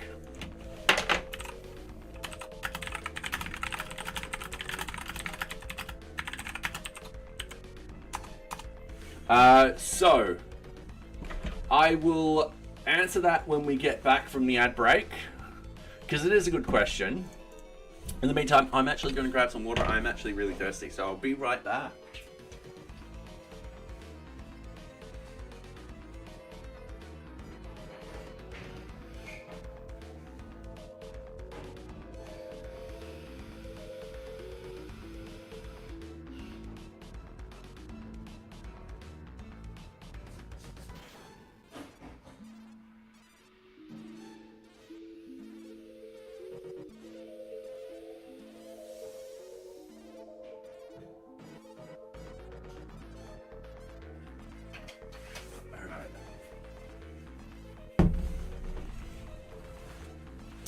Cool. How's the ads? About 10 seconds left. You're not? Alright, cool. Yeah. Sweet. We'll bump back into the workstation because it's about 4 seconds till the ads come back. Ads stop. Actually, welcome back, everyone. Alright, cool. So how would you contribute to open source? There's a couple of different ways of contributing to open source. One of them would be donations. Easy done. The second one would be writing documentation or writing articles on how to use a particular open source piece of software. That also extends into YouTube videos and stuff like that. If you wanted to sort of contribute to the source code, you would essentially download the source code and then submit what's called a pull request. So you would have to fork it, modify the code, test locally, write any unit tests or end-to-end tests for any sort of functionality, and then submit that. Usually you would sort of do that when you're adding in new functionality or fixing bugs. And another thing you could potentially do to actually help is actually submit detailed bug reports. Because a lot of the times the developers become blind to their own project and will actually not notice any bugs and stuff like that. So yeah. Yeah, for some strange reason, if I actually put pants on, I overheat like there's no tomorrow. I do actually cycle a lot. I have very muscular legs. I think it's just that. It's very rare for me to wear pants. So, yeah. Generally there will be there's a contributing guideline in NearBeach too. So if you're wondering what Nocturnal is talking about, usually when you jump onto a source project or something like that, you might see a document called contributing.md. And you can open it up, and I've got to actually edit this because this I haven't edited in since last year. So, yep, it'll be good if I fix this up. Check issues first, as they will often have beginner friendly. Yep, that's also a good one too. We do kind of use these issues, but we actually have our own. We use uTrack for the bug tracking, which is actually open, so you don't need to log in to see all the issues. Yeah. But the GitHub, if you submitted an issue through GitHub, I will see it and I will action it. So the moment you test the code and pull the requirements as made, does your functionality officially take part of the project? So the moment you test the code and the pull request is made, so it isn't until the pull request is accepted that you're sort of contributed to the project. And that's not a guaranteed. There might be a reason why, and a lot of reasons why, they might not accept the pull request.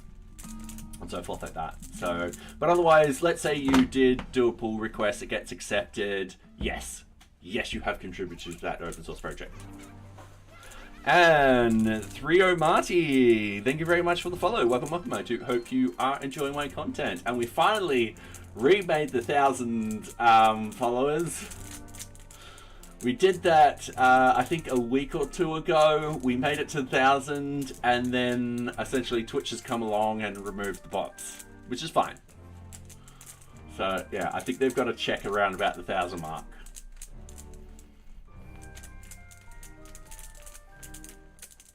Oh yeah, alright, cool. Yeah, Nocturnal does bring up a really good point. You have to work the maintainers till they are happy with the code, and they may decide to merge it. Yeah. Yeah, number 1,000. Part 2. The thing is, Twitch will randomly go through and remove bots from follow lists and stuff like that. So you'll see, let's go to Twitch stats. All right, let's be very vain. Let's actually search for myself here, because I actually know what this has happened before. Yeah, I'm a human. I think I'm a human. All right, cool. I pass as human. If we go down to the streams, down to here, I'm just going to zoom in to this particular graph. You'll see it peaks at one point and then drops. So I had a bunch of bots actually follow my stream one night, like 100 bots all in a row just follow. And then Twitch handled them over the next couple of days. They just go boop. But yeah, you'll see it go up and every now and then boop a little. That's normal. Don't just create PRs for the sake of doing so. Yeah, that is a very good point. Pick a project you yourself use and fix issues that they have, raise issues you have with the project. Yeah. Extremely great points that Steffi's bringing up. So, yeah. So, for example, let's say you're using NearBeach and you're like, you know what, I found a bug, and you're like, all right, I'll report this bug, and then I'm like, all right, cool, can you fix it? And you fix it, then yeah, I would pull it in. But if you're not really using NearBeach and you start adding in random functionality, let's say you add in like CRM functionality into it, I'll be like, and it's not the correct sort of project. All right, so let's get back to this. All right, waiting for approval, and then we got approved. That will be a 3. Oops.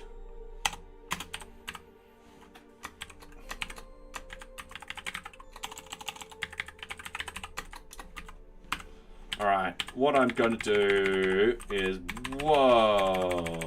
All right, cool, that engine just went weird. Started.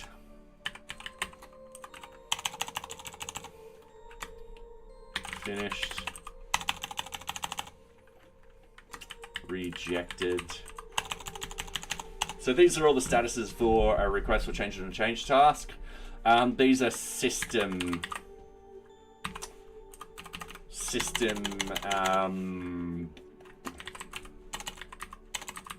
statuses. So the user won't be able to edit these.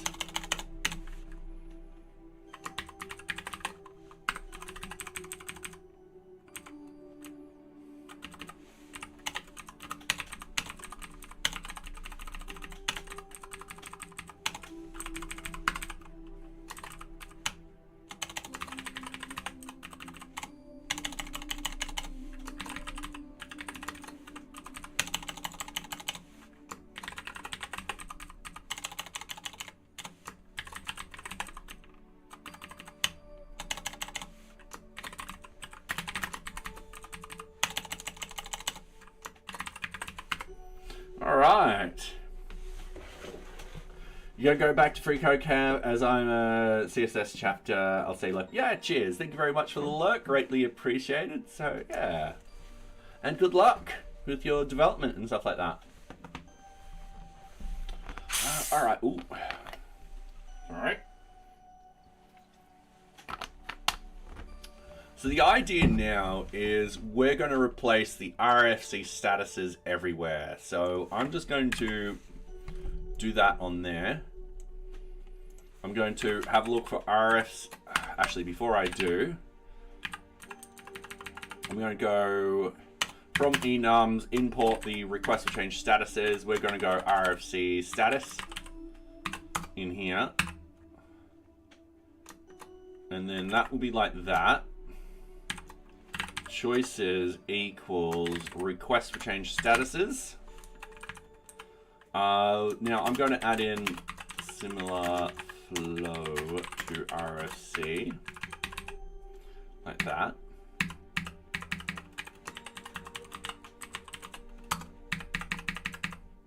Huh.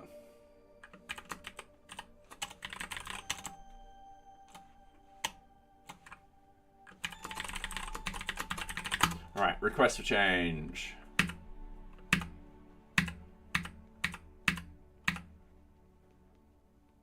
There we go. All right, request for change. Do we have a request for change status on here?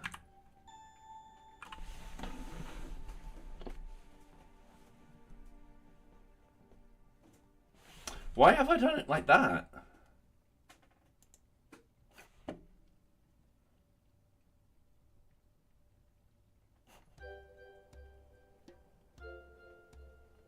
All right, I'm double checking something very, very quickly.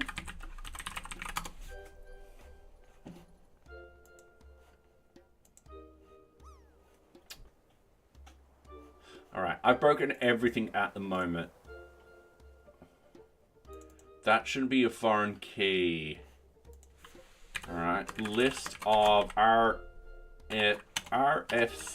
status. Yeah, that's not correct. RFC status equals models.choice field choices.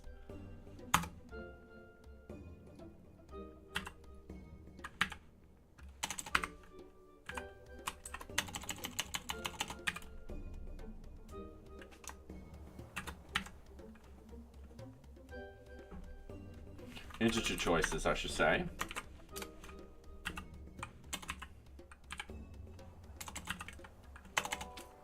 Hold on.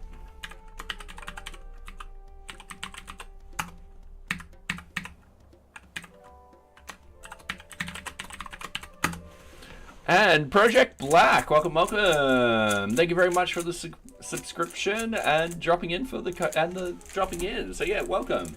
Hopefully you are enjoying the content, as I've just found a bug that I've got to fix. So we're after change task status down here. All right, we're essentially copying these three. We'll go to request for change back down to here. We've got the RFC status. I'm pasting that in. It isn't correct. RFC status integer field, and we don't need anything like that. I can't believe that has been in there for that long. Because yeah, that should be set in stone. Now, hopefully I won't break anything. So if I go Python, I've still got bits of code that I got to fix up very, very quickly. So I'm just going to remove all of that dead code. If the repo has an issue marked as beginner friendly, then it's probably okay for you to fix and open a PR to fix that issue. Yep. Don't just open up a random PR, always check. Yep.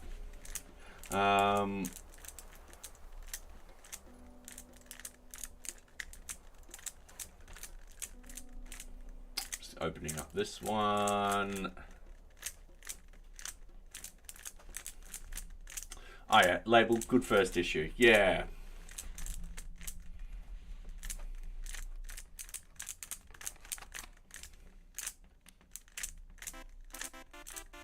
Reading and writing Excel spreadsheets within. All right.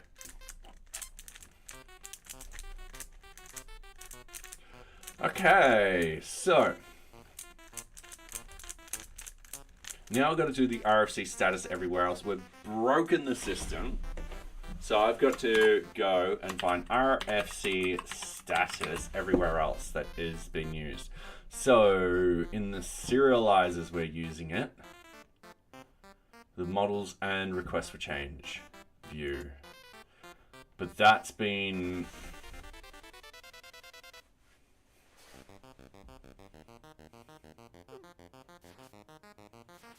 Okay, I might need to actually fix that one up. This one, no longer being used.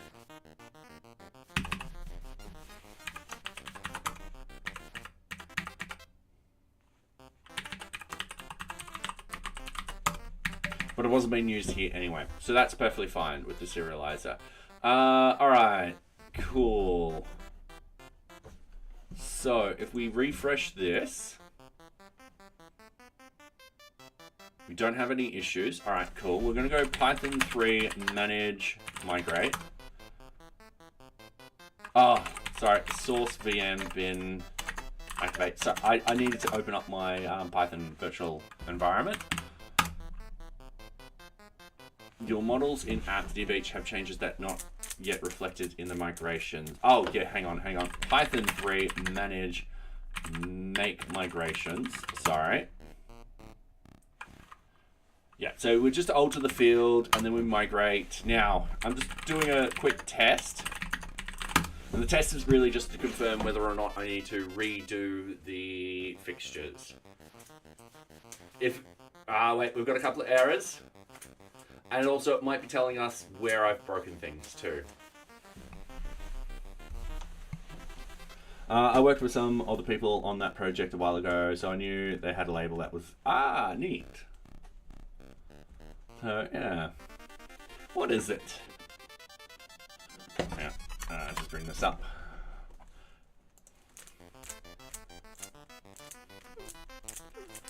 Process a community effort to deploy a single core package for astronomy in Python and foster integrated. Okay, neat.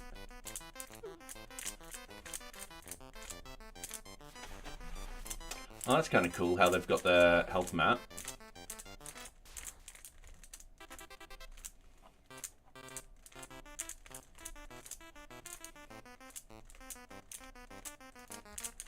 Ah, neat.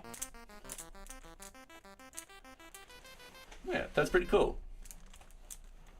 Alright, so we've broken stuff. We understand we've broken stuff. So we want to go up here in the transform. This actually looks like an error.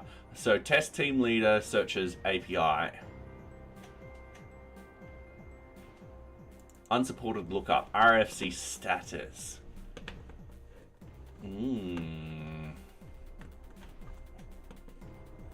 Okay. Meaning we're just got to fix all of these. This is not a problem. What I want to do is we want to jump into here. Yeah, we've got a few problems now. But I knew this was going to happen. We're going to do it with the RFC and the change task. I need to fix this up anyway. So cannot resolve keyword RFC status in the RFC status not permitted. All right, cool. You happen to use Django as well on the back end. So yeah, I'll dropping in. Oh yeah, cheers. Thank you very much, Project Black. So yeah. All right. So RFC get approvals. I'm just going to grab that because we're going to fix this up first. Because I definitely don't want to push this code. I need to break a lot less things. Alright, so down here we've got RFC. So if I put a breakpoint here, and I could just right hand click and resend this. We've got a breakpoint. It's saying that request for change to the RFC status equals 2 does not exist. Now, it might be the case that we need to import the request for change, actually, status dot number 2, which is waiting for approval. Now that's going to have a problem because it doesn't like me and I need to import it. And I'm going to get rid of that. I'm just going to hit play. We know that's going to fail. That's fine. We're going to hit resend. The whole thing's rebooting. All right, I'm just going to hit refresh. Cannot resolve RFC status. Is that the same one? Yeah, it is the same one.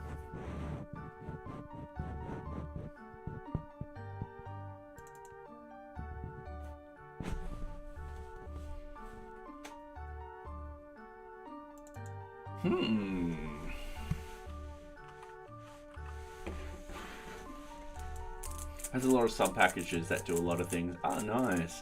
From working with data files, doing calculations with Astro units, fitting data, working with images, and coordinating systems which are particularly to astronomy. Oh, nice.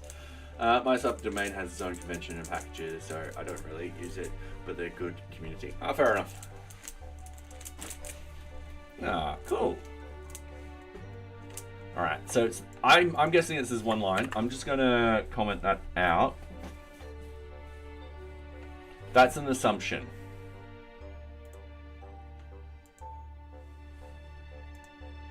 Maybe not. All right, cool. One thing we could do, we can double check that. We can just hit that. We go refresh. We hit, wrong thing. We hit this. There we go. We hit this. We're gonna go forward. Okay, so it does pass that. It's down here. It's probably this. Yeah, I'm just gonna go localhost admin for a second. Oh, it's because I'm as dark admin. I'm not the super admin. All right. Okay, it's this one line. So we've got the status.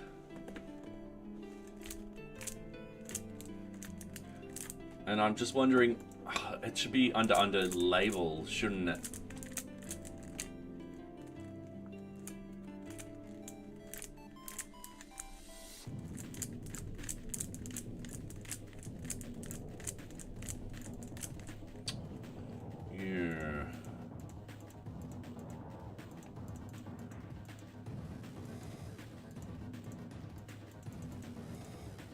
Yeah, that's the cannot resolve keywords that are RSC not permitted. All right, so what I'm going to do, I'm going to comment this and this line out. Is done. Let's test this out. Let's run. It is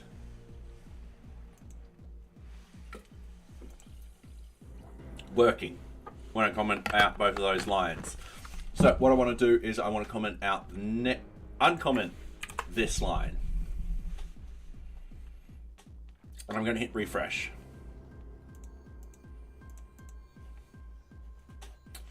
I'm going to undo that breakpoint because we don't need it anymore. So it works perfectly fine. However, if we go to RFC, we have no responses anyway. And hello, Theodore, how are you? I do find the AI hype funny when they're saying you have to go learn this stuff now or you'll get left behind when the stuff is changing faster than JavaScript Rainbow. Yeah. Yep. All right, cool. Stuff you're learning at the moment is practically useless in about a month. Yeah.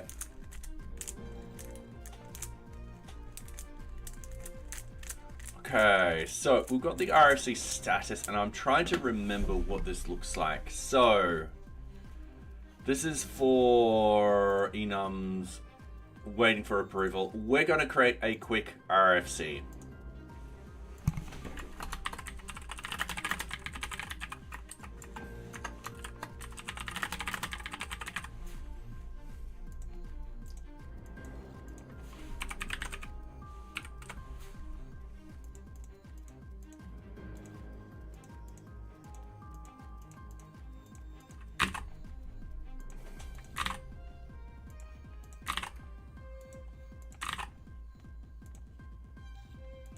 Oh, all right. Can't create one at the moment.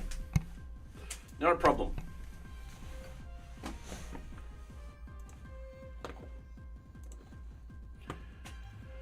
And that's a problem because, yeah, a field RFC status expected a number, but got all of that. Not an issue. So what we want to do is we want to go into request for change.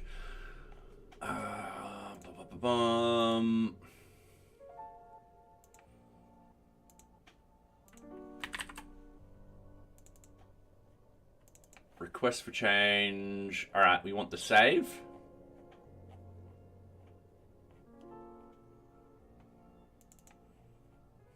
All right, here it is. So down here, we've got the request for change status. Oh, we do have it.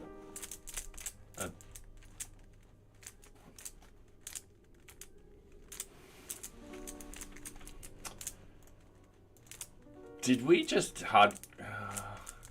what have I done? All right, I'm just going to log out. Sorry, I'm going to have to log in with admin. Shield your eyes. There you go. Dark mode again. All right.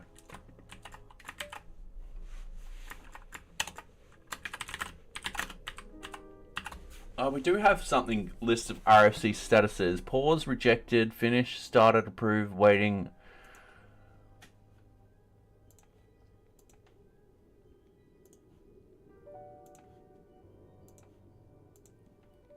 But at the same time, I don't want the user editing these.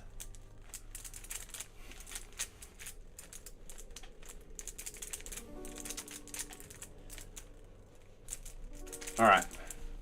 I just want to check one thing.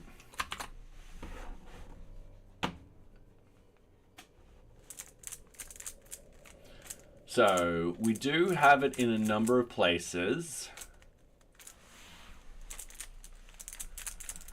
I'm probably going to have to remove this.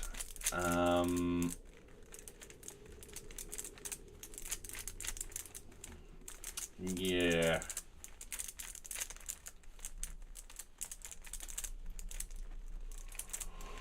All right, models. Where are my models? There you are. RFC ID, status, date created, change user, user model is deleted. Yeah. 9 usages. All right. The reason why I don't want this, and I'm leaning on an enum, is once again these are system values. We don't want the user to edit and change any of these because it actually disrupts the whole entire system and the whole entire flow. So we are definitely going to break the system today. Okay, so this no longer gets like that. This is RFC status equals, this would be request for change status dot, this would be number 1, so this would be draft, like that. Okay. So what I want to do is I want to search for all of this.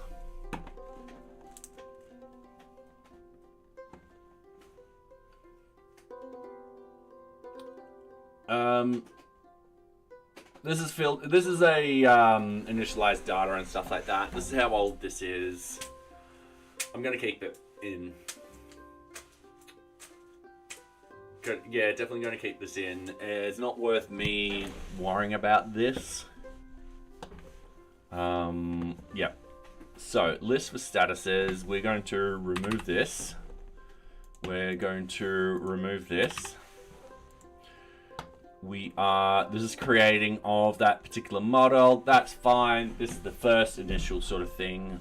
There are tables in here that we no longer use anyway. We don't go back into the migrations and edit them because, you know, it ruins further migrations. These have to be set in stone.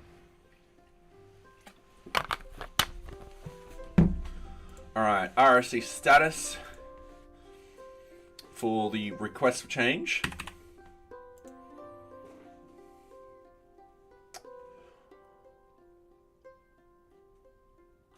We definitely need to fix this one up.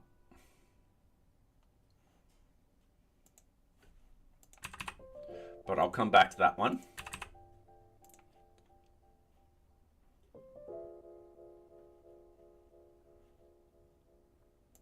This one I need to fix up.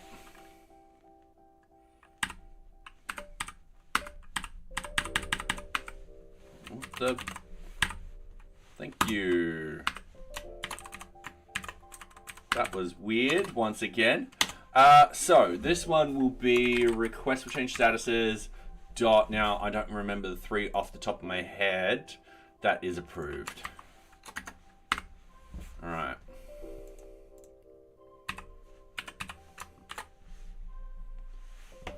So we can get rid of this.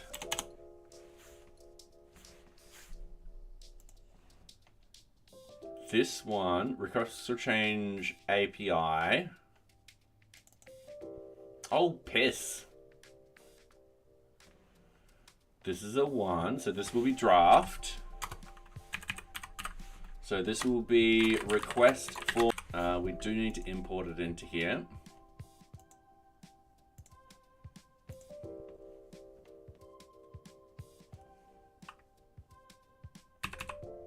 And I do need to delete that, and that will be fine.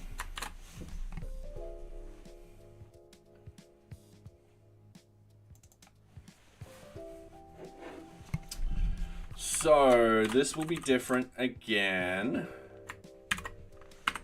This will, we'll have to modify this very, very quickly. So RFC status equals enum.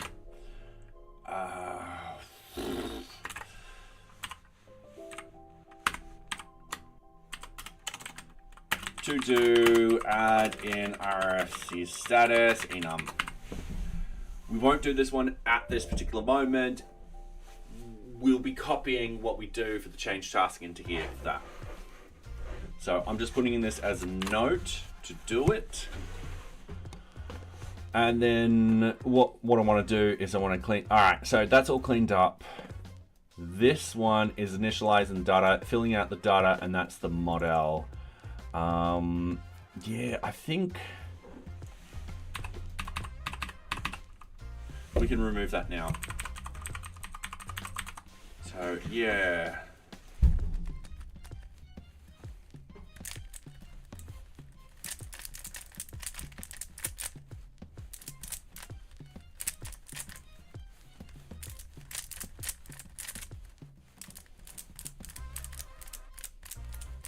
Sorry, I'm getting distracted with the cube again. All right, so.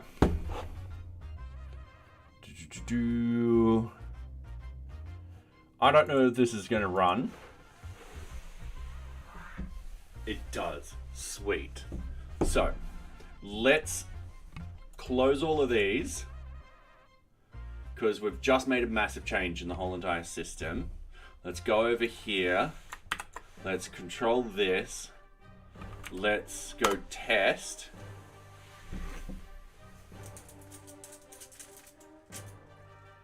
And we've got a whole lot of errors now. All right, this is not good.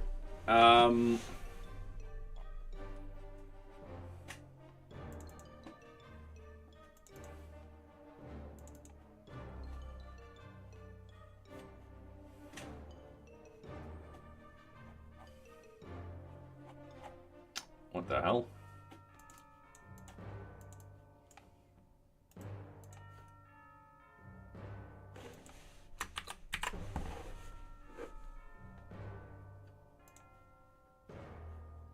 Hang on.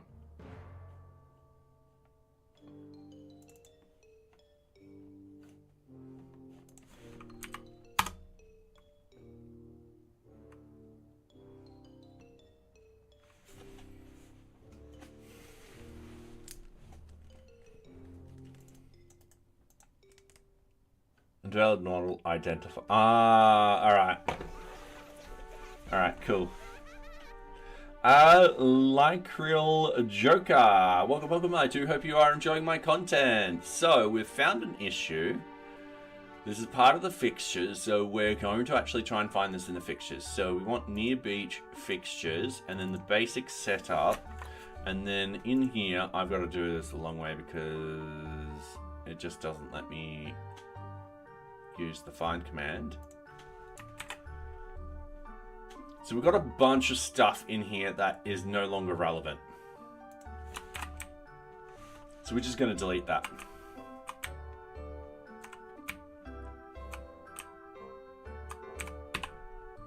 Easy done. And we're going to test it again. Got a couple of errors. We're going to fix up these errors.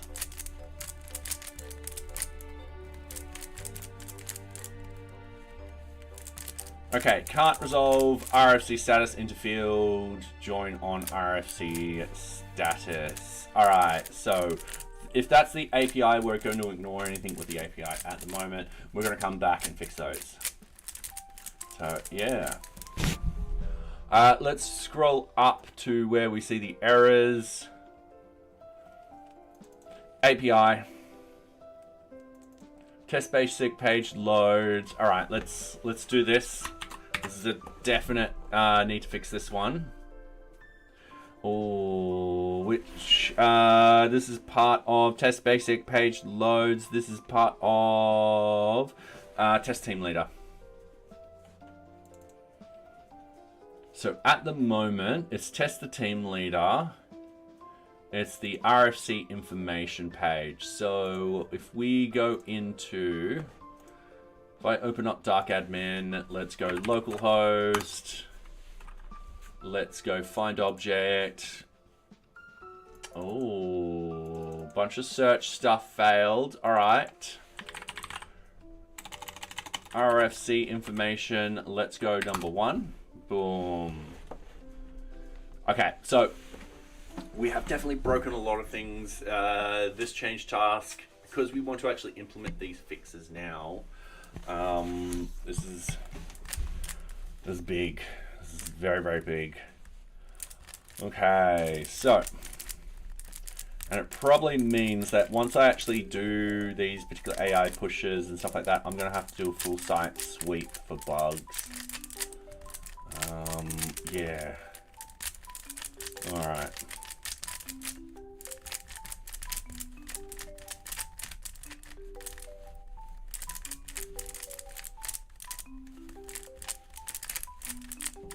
All right, cool. So, request for change, status ID.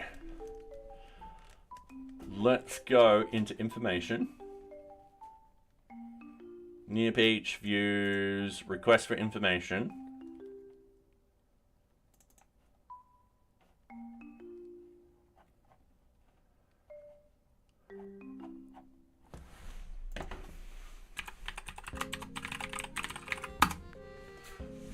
Oh, wrong one. Here we go. All right, so RFC status results. All right, so if we've got RFC status equals the request for change status dot. Now we had it as a 1, so that will be draft. Then we do that, and that's the fix. Perfect. All right, getting back to this particular one, that should have fixed a couple. Test basic page load view, yep. Test basic page load view, yep. All right, what I'm going to do, I'm going to rerun those tests because it looks like we've actually knocked a few out. So hopefully if we have knocked a few out, we'll get a less ease this time. We're definitely going to get a couple because the API is broken, but we're going to fix those in a minute. In a little while. We're going to fix the change task first and then the request for change. So we've got only 3 errors now. Great. So we have an API. We have setup class, NearBeach test specific bugs, test node group, new user. Ooh. All right.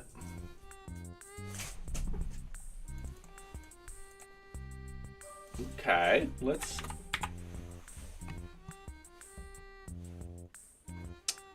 That's in that. All right. Oh, hang on. Let's get rid of the file mask.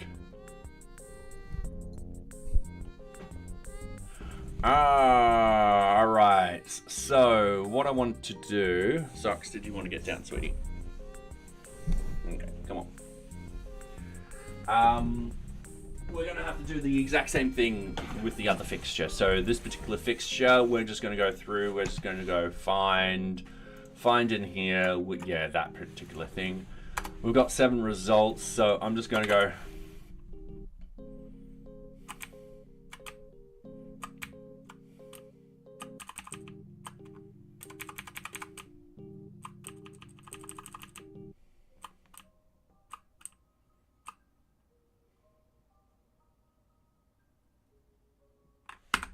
I mucked up. Let me do that again. I didn't count properly. So 1, 2, 3, 4, 5, 6, 7.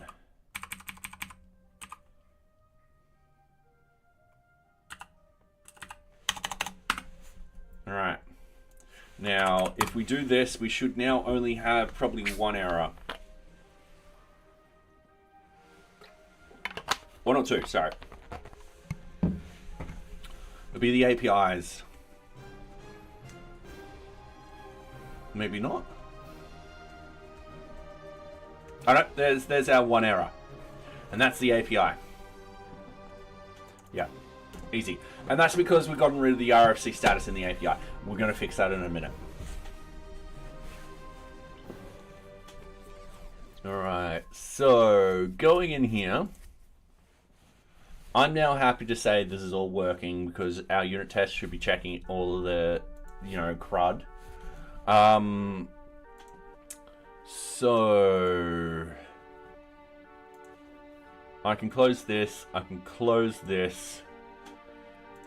I'm going to minimize everything. I'm going to open up NearBeach, views, API, request for change, change task API.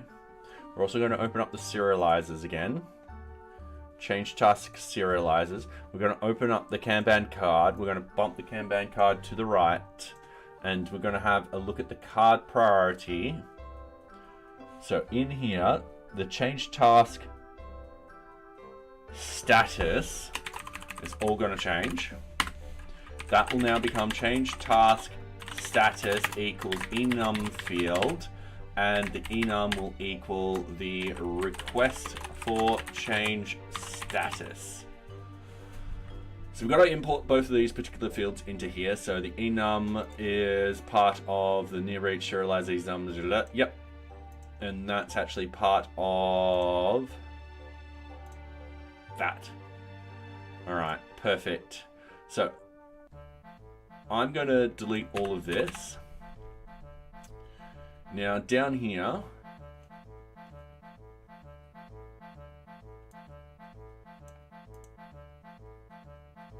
this is the change task status. Yep.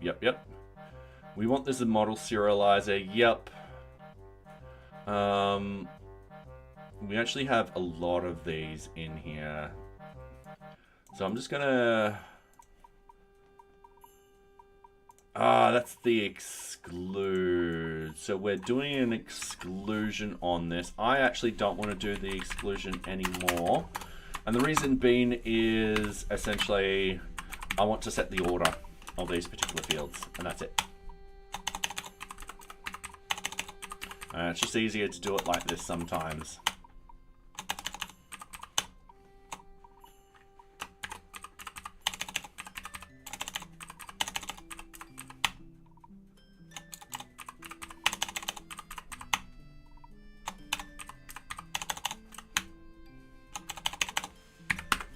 All right, so we've got the change task ID, we've got the second, we've got the status. We actually don't need that. It's now just status. Okay, so we've got the change task ID. We need the change task title. We need the QA user. I'm just going to put a gap in here just so we know where we're at. Assigned user and QA user. We definitely want the status then. The number of seconds. Downtime. Downtime above that.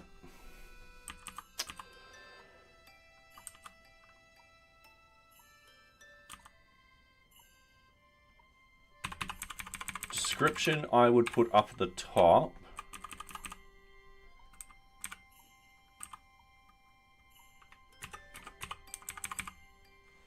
We want to change task required by and request for change. All right, cool. So that's the order I want that in.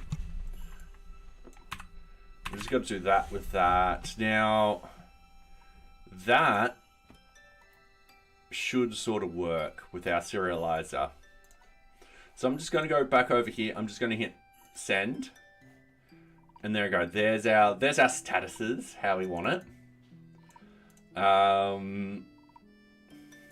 Downtime, all that kind of stuff. Perfect.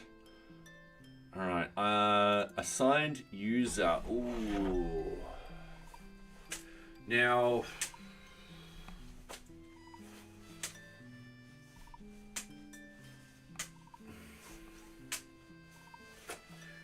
we probably want a user serializer here.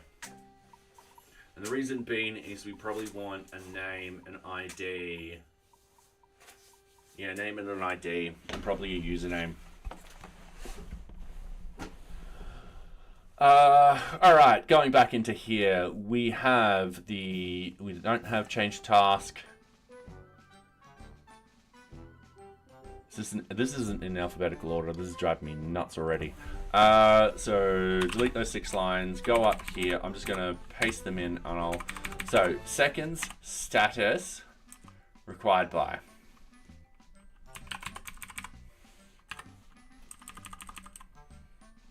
Assigned user.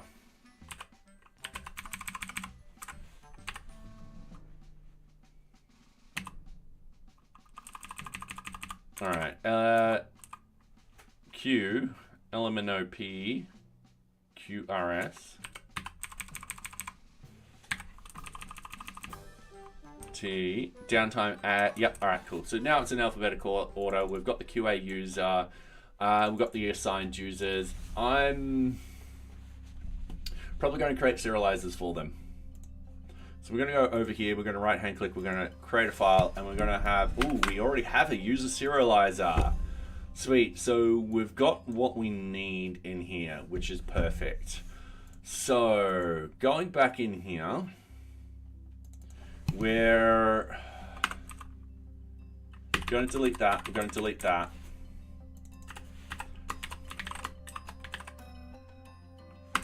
We are going to go up here. We're going to go from nearbeach.serializers.user serializer, import the user serializer. We're just going to go down here.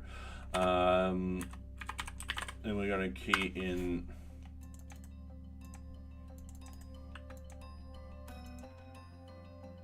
actually, we don't need the serializers like that. We just need it like that.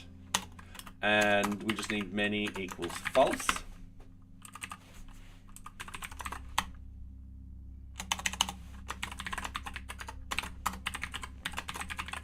Like so.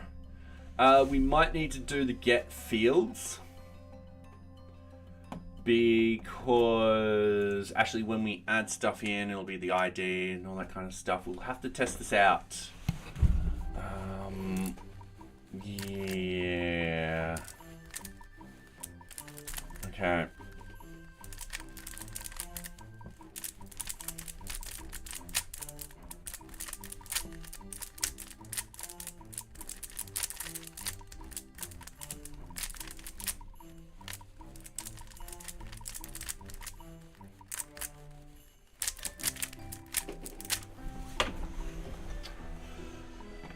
All right.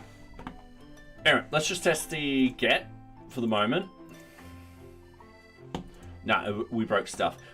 User object has no attribute profile picture. Ooh. Yeah, alright. That is correct. Because this is going for the user table. I'm just wondering where else we're actually using this user serializer for. We've got the change task, we've got groups and user serializer. Hang on a minute. Groups and user serializer.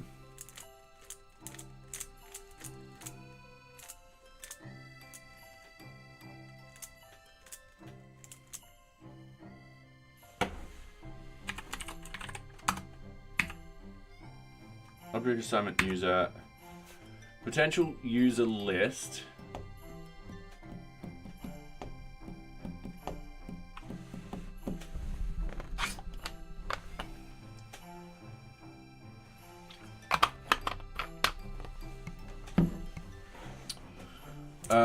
User object has no. Alright. Doing something different here, aren't I?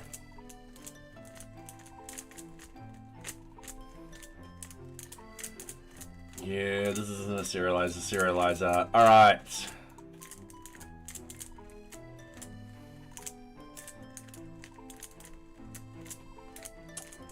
So, we won't be able to...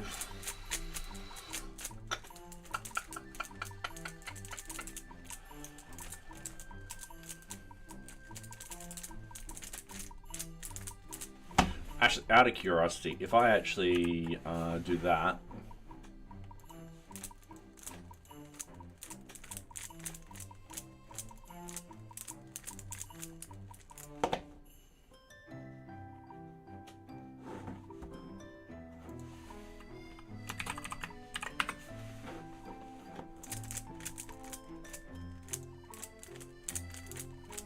Yeah.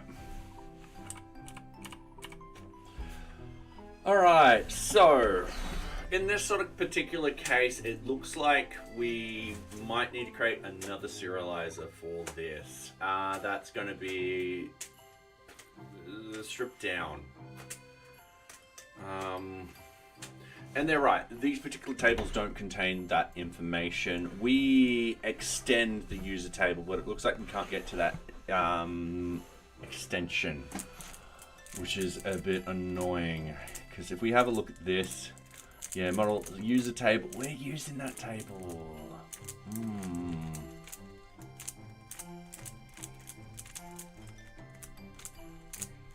Yeah, all right.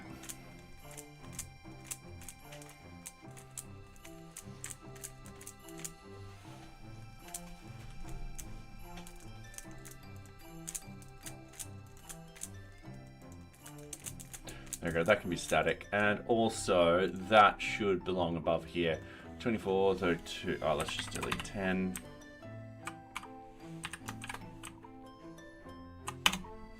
Like that. Especially type int, got string instead. And that's fine. In fact, what we could potentially do...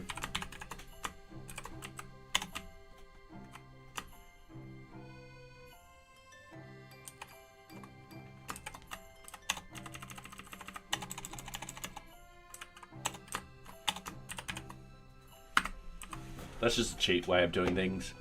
Alright, so... I can't use this at the moment. And it's not liking it. And I'm just double checking that I've got everything.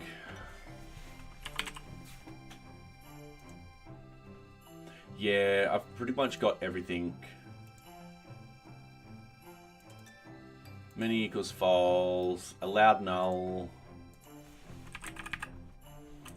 Equals false. Read only is going to be false.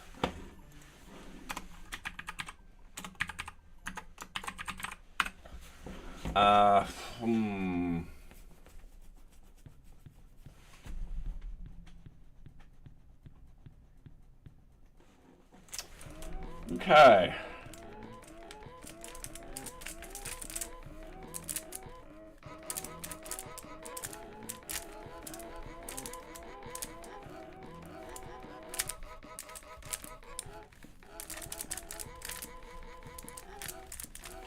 just having a think about how to do this, how to tackle this. Because in reality, it should be doing all of that. If, in these particular cases, I'm going to have to check what the model says. Yeah, I'm going to have to check what the model says. So, we need to go back to the model. What we're going to do is we're going to check for change task.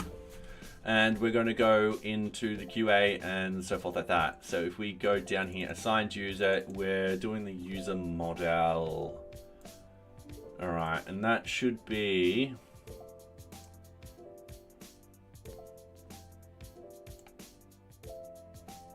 Yeah, all right, cool.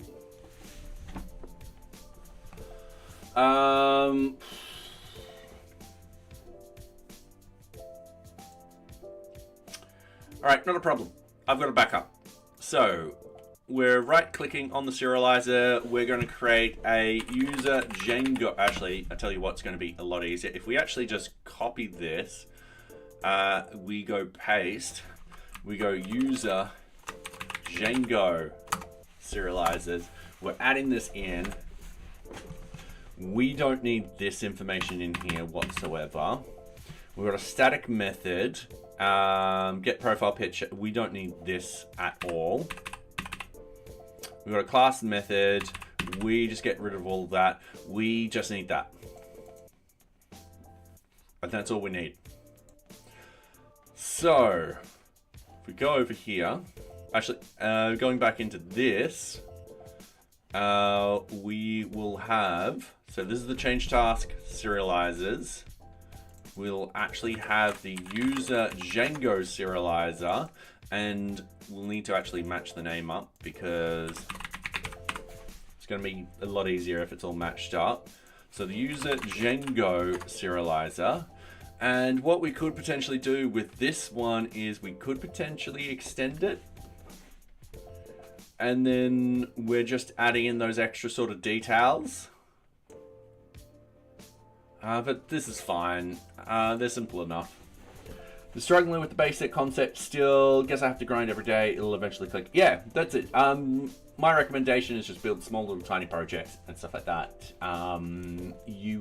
It will click one day and you'll look back at those old projects and be like, I can do this better. I know this now. Happens to me all the time.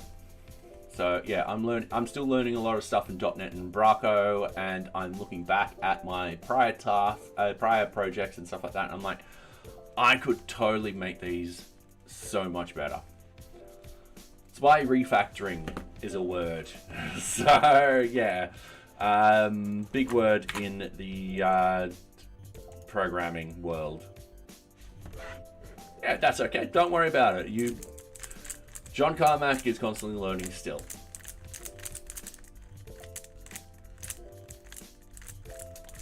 All right, so we've got that. That should now be done. All right, cool. So we've got the change user coming through. We've got the title, description, the change user, the QA user. The status is in that sort of format now. Downtime, we've got false. I'm just wondering, we should change that to a boolean. And the reason being is we do need it coming back here to the front end as true and false. So we're going to fix that one next. So, what was that one? Is downtime. So is downtime is that.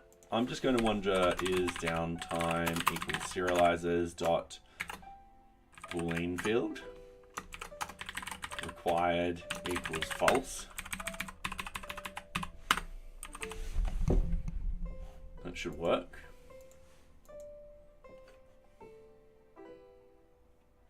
There we go. Perfect. Change task seconds. That's just the number of seconds the task will take.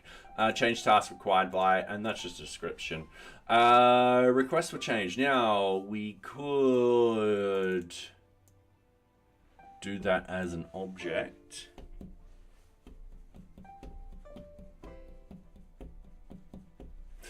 it's...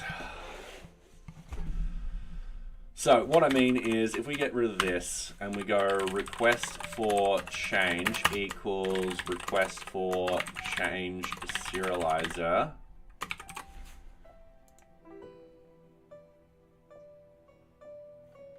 And we add that in.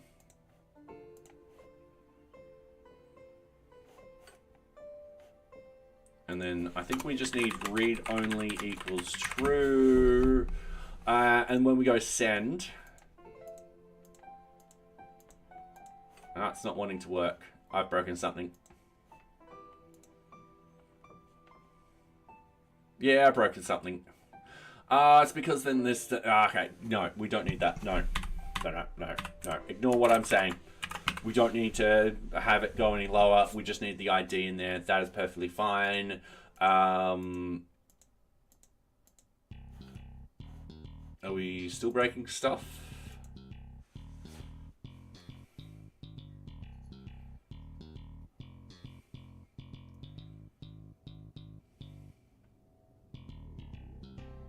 Oh, yeah, we need to get rid of it up here. What's actually happening is it's referencing the change task, and the change tasks is referencing that, and so forth like that. So that's why that's broken. If I stop and rerun. All right, cool. There we go. And we'll keep that as a number. Easy done. Okay, so that's that done. What we're going to do is we're going to handle the request for change very, very quickly. So I'm just going to put this one over here. Just the serializer. Request for change serializer. All right, we'll put this one back over here. I'll just do this and I'll do this. So we'll fix this up right now. So what we want is RFC status equals enum, and then we need request for change not serializer status, and we just need to import both of these libraries. So we need to import this one, in which case it is, oh, I can get rid of that now. It'll be this one.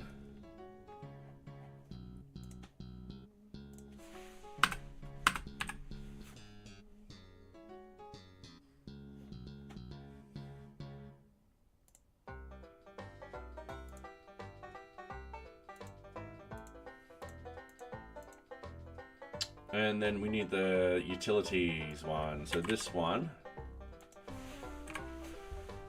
And enum field. There we go. All right, sweet. Okay, so what we want to do now is I just want to see this work. I'm going to post something. I don't know if it'll work. 400 bad requests. All right, so we've got a couple of bad requests coming through. That's perfectly fine. I just want to see requests for change, just at least to get work at the moment. Invalid token, that's fine. That just means that I haven't updated all of this.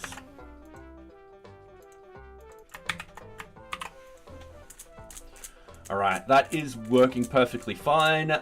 With this particular one, you'll notice that it doesn't have a list of all the change tasks. However, if we go into number one, it'll have a list of all the change tasks in there, which is great.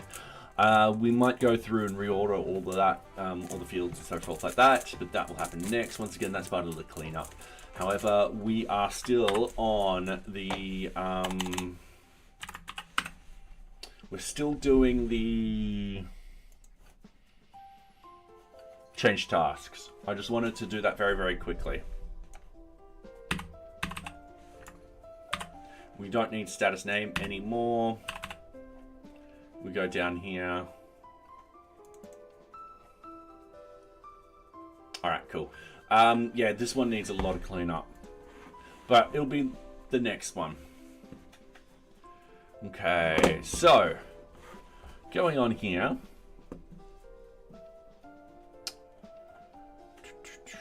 Now, this is a group of users. We don't need that. The change tasks, we made this. This is the API. This is the serializer. All right. So with the serializer, we'll probably have to do, if I get the Kanban card, serializer. Yep, we got that open already. And then the Kanban card API. All right. Sweet. Easy done. What we want to do is change tasks to blur. We're all happy with that. All right, so we've done the start. With the create. Okay.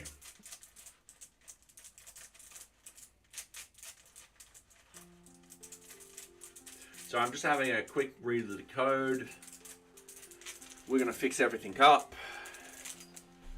And part of that fixing is, let's go back to the serializers. Let's go, not the create, but the get fields. We will be doing the create in here. But first, let's do the def get fields, like so. So fields equals super dot get fields. All right, cool. Check to see if request exists in context. If request not in self.context, what we do is we just return the fields. Easy done. If the request ain't there, we don't know if it's going to be a post or put or anything like that. So updating the change task. So in this sort of case, if I close this, let's. So the get's perfectly fine. We're happy with the get. It's the post. So if we send something in, we've got a 500 none type. All right. We've got that because at the moment return fields isn't in there. I've got to wait a couple of more seconds for this to run again. Change task, assign user. If we have a look at the body. Change task, assign user. QA user is there.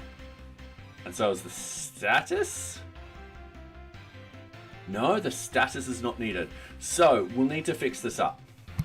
So straight away, if the change task status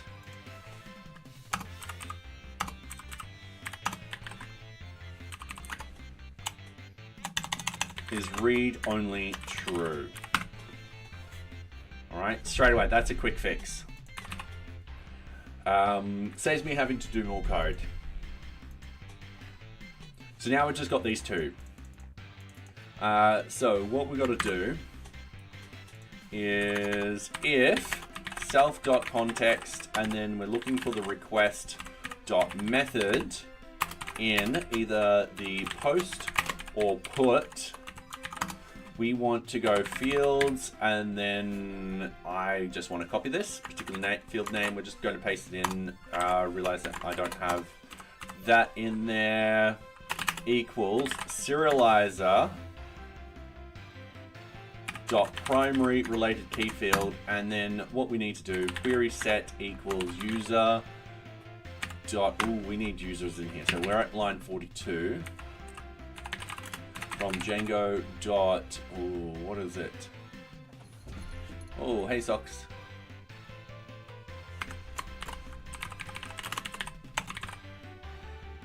Contrib auth.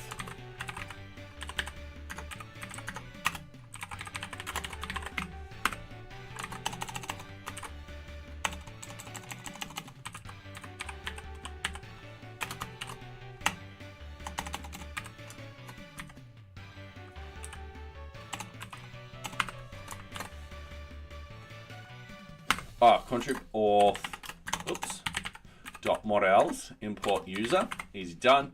We want line 42. I must have typed something else. So we want users.objects.filter is active is true, of course. Now, we will be limiting this data down. So, what we want to do is, when these get submitted and stuff like that, we need to double check if these users meet certain criteria and stuff like that. Now, we could potentially do that here, or we could potentially do it somewhere else. This is only getting done in post and put. We could... Yeah, we could potentially do user groups. But I don't have access to the object here. So we won't be able to do that. So doing this as a general high level thing is okay here. So yeah, that should be fine. And then we've got the fields, and that will be change task QA user equals serializers dot primary key related field query set equals user dot objects dot filter is active is true, because we don't want any non-active users and stuff like that, and that should be fine. So if I go back into here now and I go send, we have just created a change task for the request for change to, and there's the data and stuff like that. So we've got everything in there. Perfect. All right. So I'm just having some water.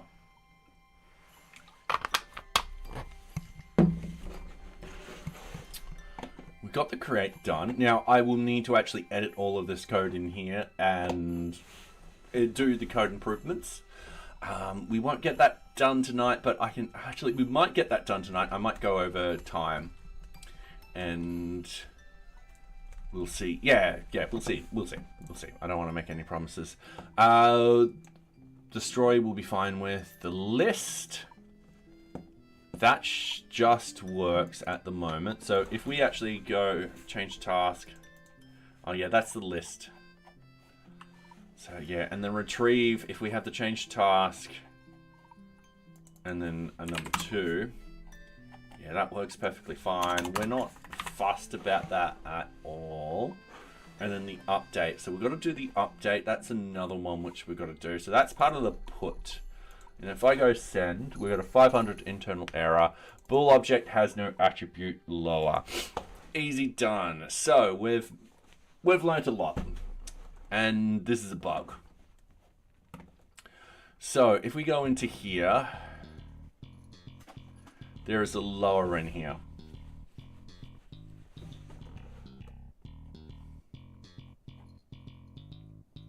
And I don't know where it is. Is downtime. Serialized data value is downtime.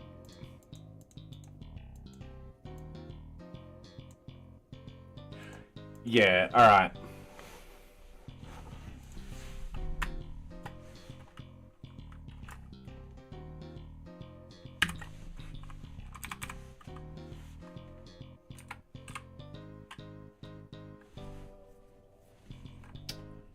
That's just going to be change task update dot is downtime equals value.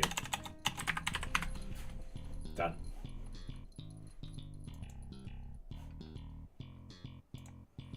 All right, if we have a look at the JSON, we can look at the downtime like that. If I undo that here and I go and it changes to false, and that's fine. Perfect. I don't think I need this whole if statement anymore. I think I can get away with change task update dot is downtime equals the serializer dot validated data is downtime.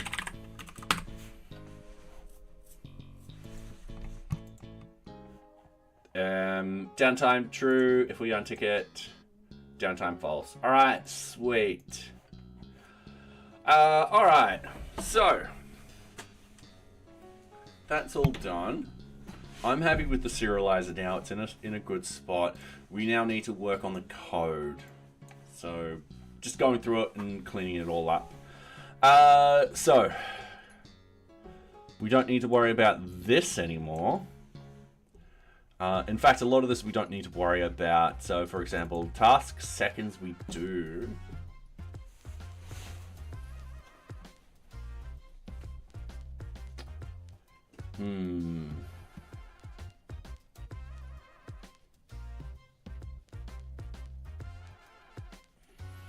Yeah. Build small little projects. Something which you can do very quickly and have a turnaround and so forth like that. You'll find if you build something, you'll come across problems, you'll try and solve it, and then you learn something. And then after you built like a dozen little tiny things, you'll turn around and look at the first project and realize that, hey, I can build this bit better. And yeah, you'll see that you've learned stuff. So yeah, we're always learning. So there's a lot of things that I've still got to learn too. So yeah. And welcome, Tyrell. I do hope you are enjoying my content. Yeah, the refactoring we're doing right now is because I learned how Django REST framework works better, and I'm going to apply these changes into the source code and improve it. So yeah, you're quite literally watching me do that right now. All right, so yeah, we definitely don't need any of this. All right, I don't know why we just bumped all the way down to the update. So with the create, we got the serializer and that. So we're happy with that. Now, this is with the create, so we don't need to check the RFC or anything like that. We do need to calculate this, but I think we can do it not up here. Now, the request for change ID is up here. We can pass that through. All right, so what I'm going to do is I'm going to go serializer.create, and we're going to go change user equals request.user, creation user equals request.user. I think it's creation user. I'm going to have to double check that with the models. Once again, we will be editing the database, so it is so much better. I am looking forward to that. Change task, and it is, we've got a change user and a creation user. I'm just going to copy that.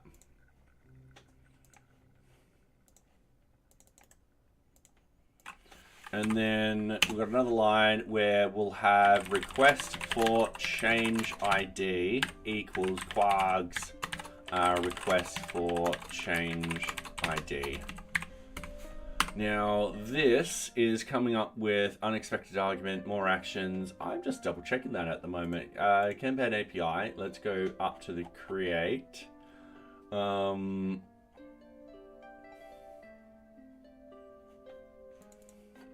Oh, it's save. Yep, dot save. All right.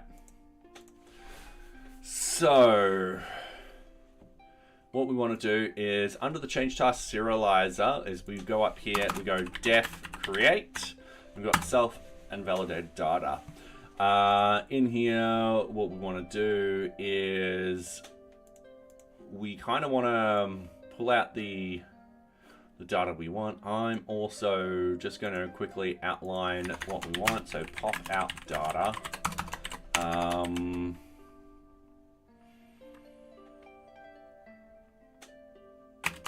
Add in validated data field equals blob, and then create the, what are we creating? The change task. So there'll be change task equals change task dot object objects dot create, and that is just simple validated data, and then return change task. Easy done. So that should be it. We should also have the business logic / other steps here. And let's get the change task API. We'll put that over there. So we are pretty much getting rid of all of this code down here. I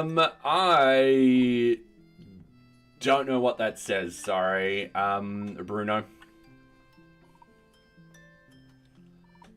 I sadly can only speak English. As an Australian, we are separated from everywhere else in the world, and we just don't have a chance of speaking another language. If I were to learn another language, I would learn Japanese, so I can annoy my Japanese friend. It would be funny. Yeah, we're quite separated from everywhere else. But welcome, welcome. Alright, going with the change task serializer, we pop out data. Now, what data do we need to pop out?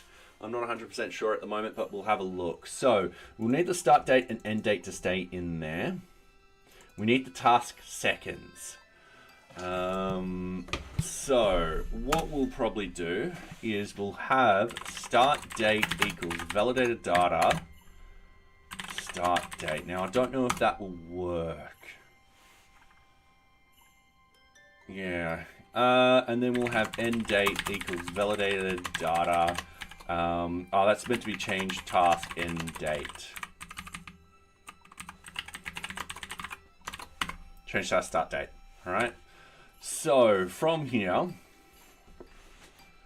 we've got task seconds equals the int of end date minus start date dot total seconds, like that. And in fact, we can put this down here. Sorry, I had a little bit of fur flying towards me. We've got validated data, and then we've got the change task seconds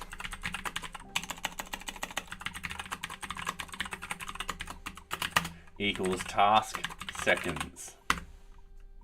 Actually, what I'll do is I would literally just copy this and paste it in like this. So yeah, we're getting that data. Now, what other data do I actually send? So, assigned user, curate, yeah, all of this data we actually need and has a particular field in there. So,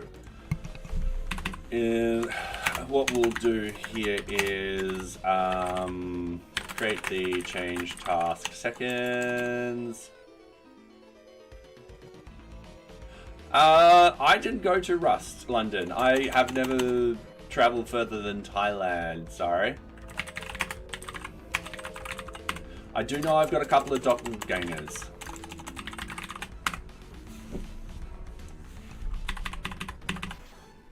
Alright, I keep spelling change wrong tonight.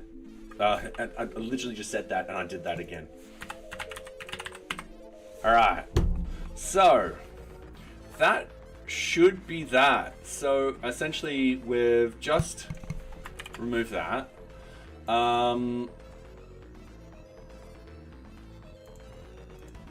That. Nor do I do Rust. Yeah, I don't do Rust. Not yet. Not yet. Yeah, that's okay, Beam. Yeah. I do actually have a few doppelgangers. It is... I found one who... the D3 guy. What's his name?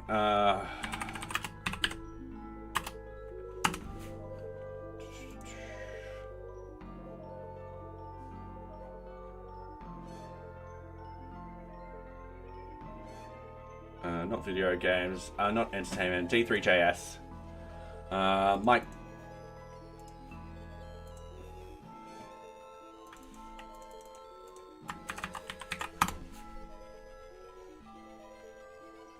Okay, I'm looking a little less like him now.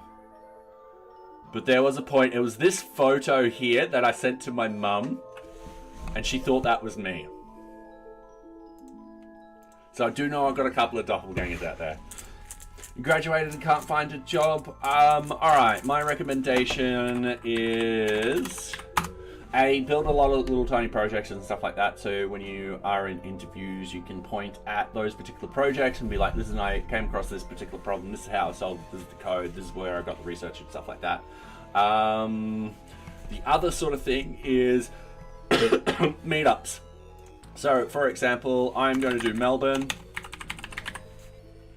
Australia, and I'm just going to search, let's say, Python.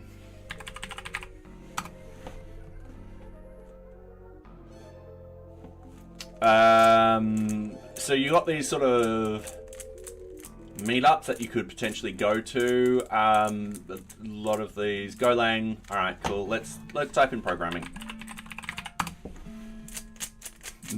Totally doppelganger. Yeah. So you got a bunch of meetups and stuff like that that you can go to. Go to them and start talking to people, because a lot of the times people, there are companies that go to those particular meetups searching for people, or you know, they're there and you network with them, and then you know, you get an interview. Networking is key to getting a job.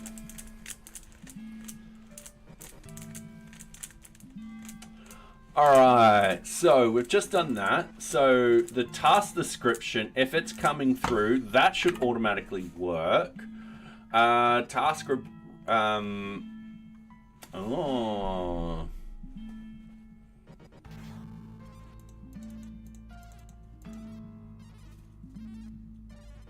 Okay. Downtime, that one we know is going to work, but the stakeholder one, if no one sends through a stakeholder or something like that, we've got to check for that. Check for stakeholder. So, if not, change task required by in validated data, what we're going to do is we're going to have validated data, change task required by equals stakeholder, like that. Easy done. So we've just done that code. We've done all of those. We don't need that. Oh, update RFC dates.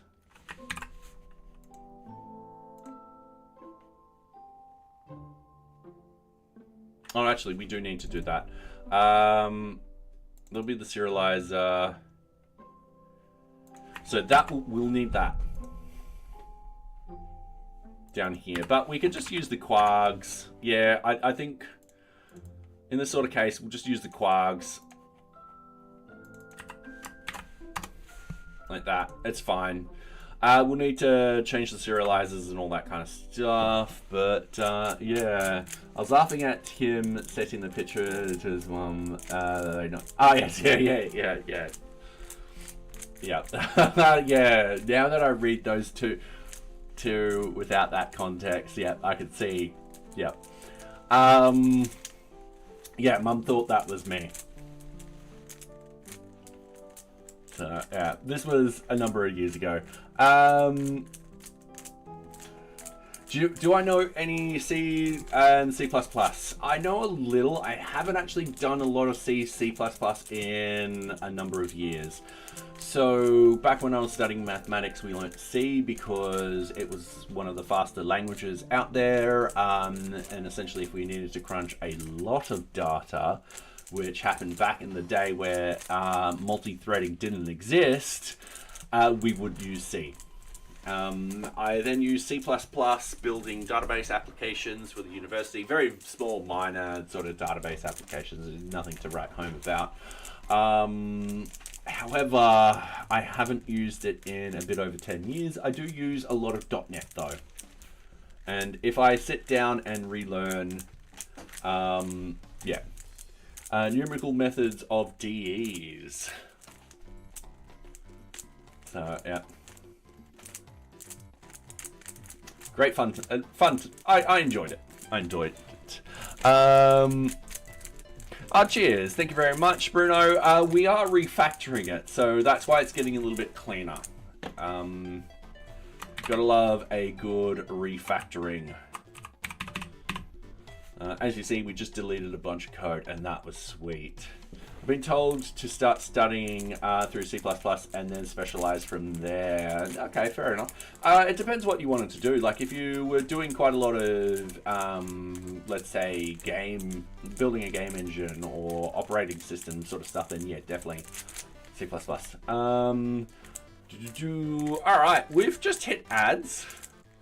I'm not missing these ads. I'm terribly sorry. I have been missing a lot of the ads this evening. For those on YouTube, we run ads on Twitch, so people who join the channel don't get ads straight away. They're called pre-rolled ads. They suck. I do this so no one misses out on any content. Don't worry about the ads. I only earn cents a stream. Don't worry about it. So, yeah. We just do this. We also say hi to Socks, who's currently behaving.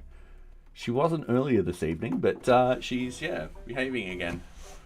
Do you have any backers adoption for NearBeach? How are you maintaining your current lifestyle? So we do actually have a couple of paid backers and stuff like that. So they back through Patreon.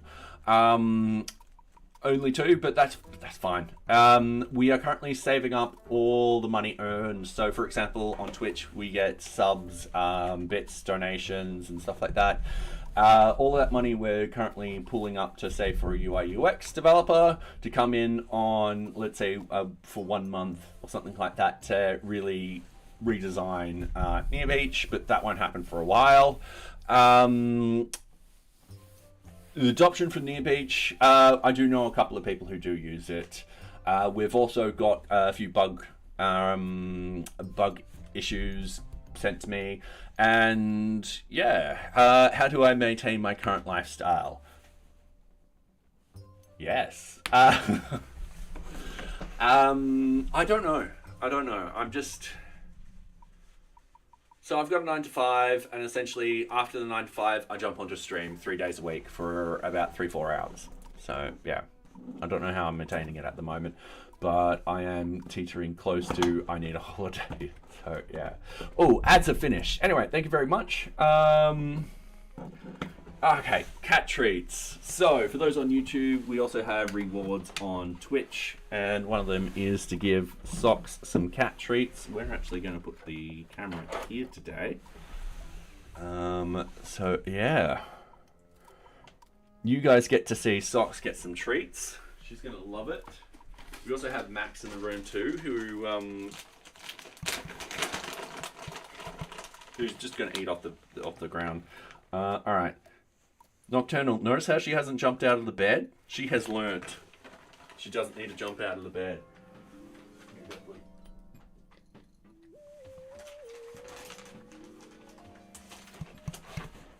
There it goes.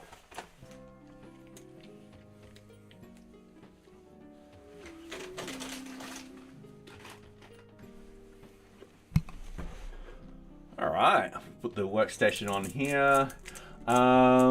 Alright, so you really don't know what to, Java, alright, cool. So, some RTIV or RTV, what did you want to actually do? So did you want to go into game development, web development, app development, and so forth like that?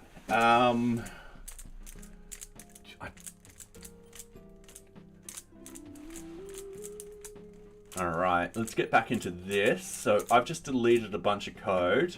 So that updates the dates. We've got the serializer, change task serializer. Now, this actually returns the create change task. So we just grab it. A change task serializer, we just get rid of this. And then we create change task many equals false. That's perfectly fine. And then we send back the data. And we're happy with that. So that should work. So if we go into here and we go send for this one, we've got an issue. Not null constraint failed. Change task status. Ooh, we forgot the change task status. So because we're actually creating something, that will go over here.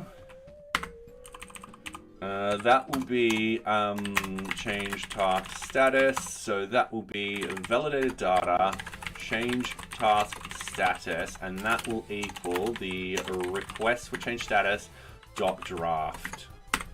Because we're creating something, it'll always fall into being a draft. C++ might be good as it'll teach you memory management. Yeah. I did enjoy C and C++.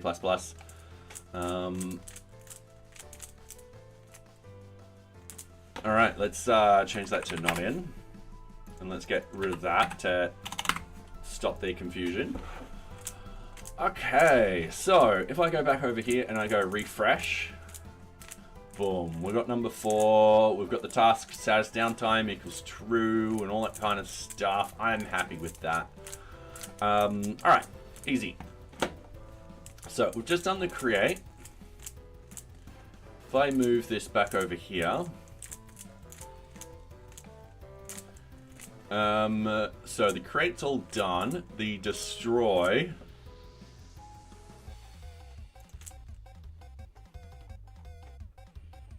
once again, I'm just copying all of this stuff because it saves me having to rewrite it.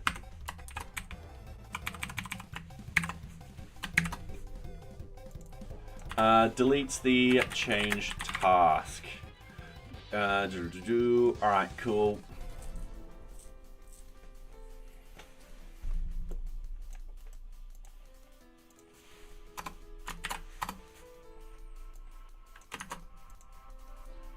List all the change tasks within the request for change. Okay, so those particular fields we're fine with. The retrieve, I don't foresee someone actually using just, no, I can see it, no, single change task. Could be one of those sort of cases that you just want to retrieve just the one thing. All right, cool. We're all happy with that. And then we're just got to do the update. So we're going to copy this. And much like before, we are going to make some massive refactoring here. Updates a single change task under the request for change. All right, the parameters we're just copying from up here.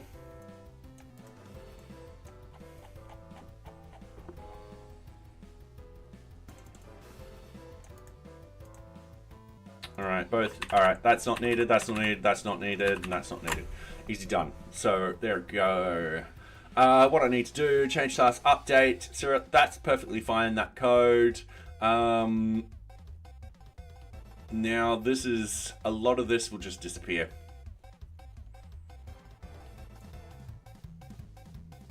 Yeah, a lot of this will just disappear.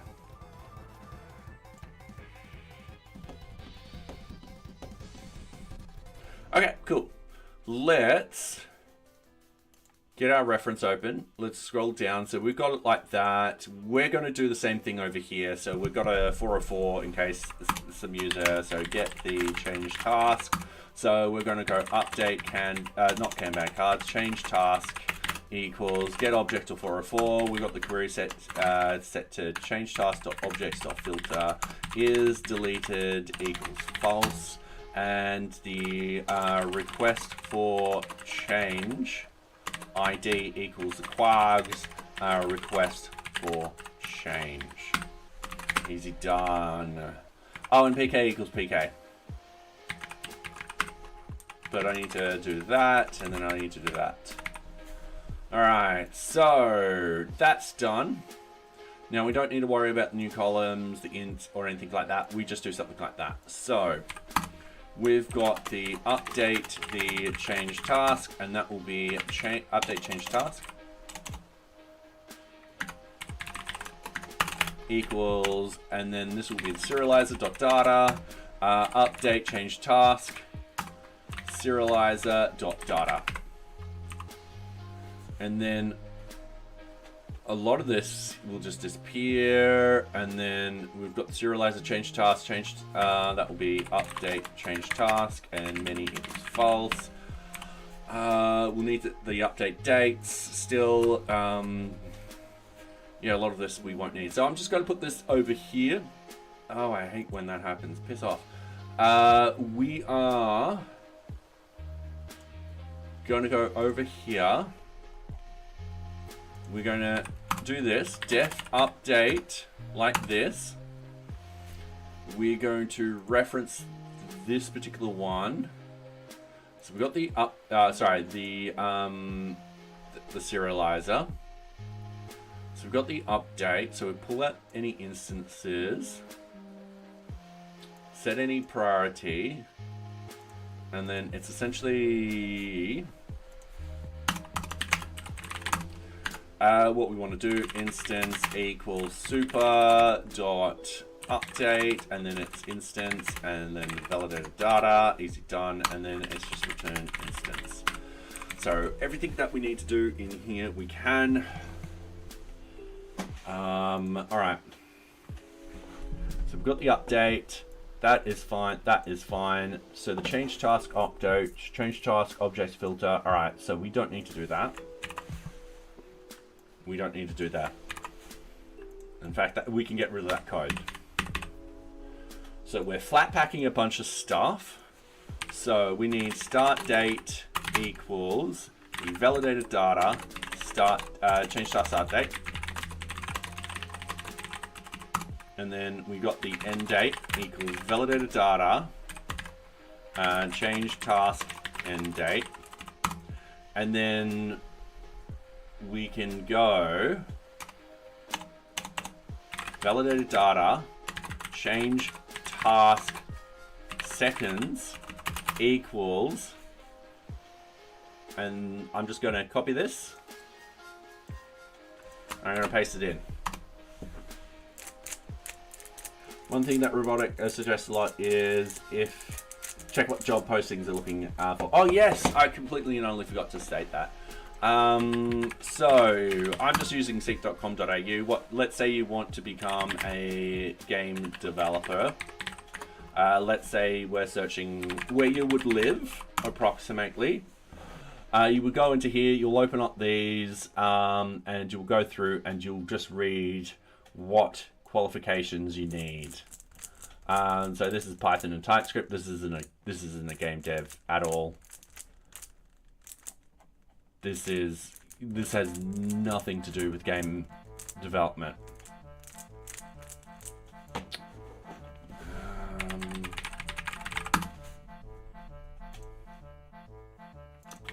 Pretty sure EA's in Australia.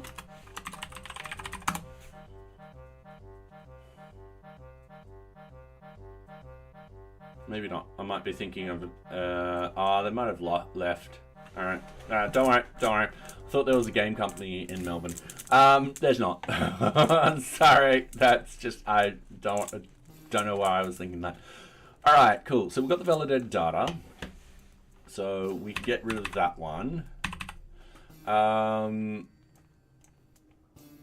So that's start date, end date, validated data, change user. All right.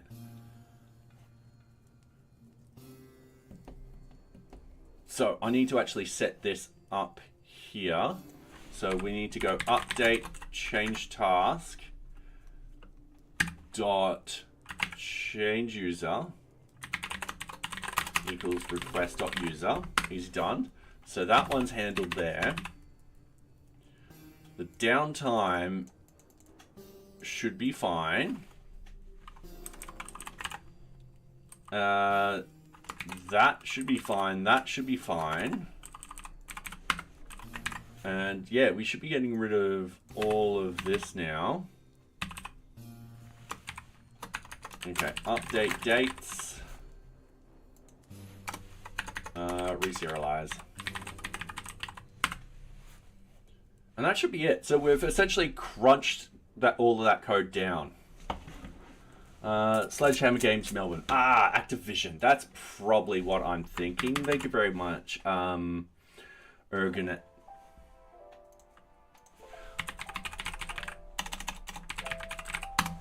I'm actually curious, because I was going to go there and be like, what languages and stuff like that do they need? That's Mind Games.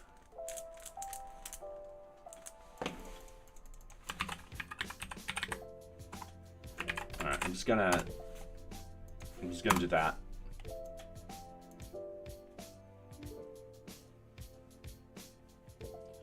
So yeah, you would visit the careers page on these sorts of things. You would go down and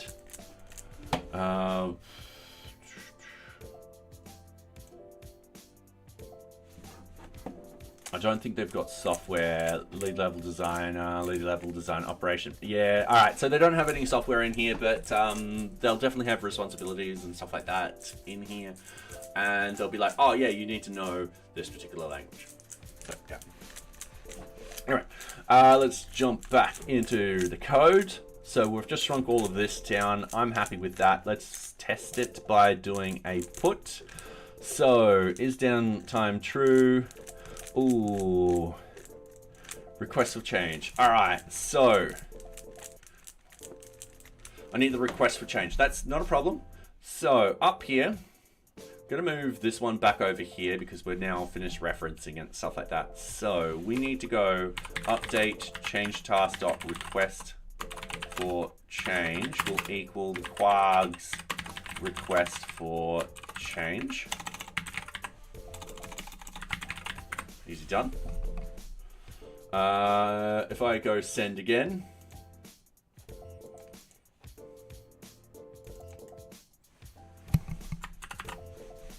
you know what I did? I needed to actually put an ID in here.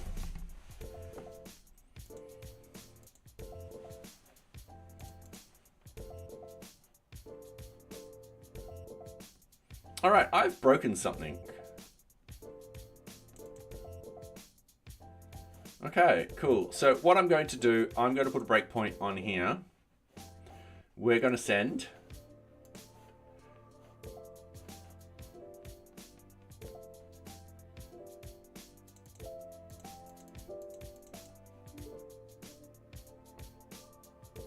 That's a 500 server error. All right.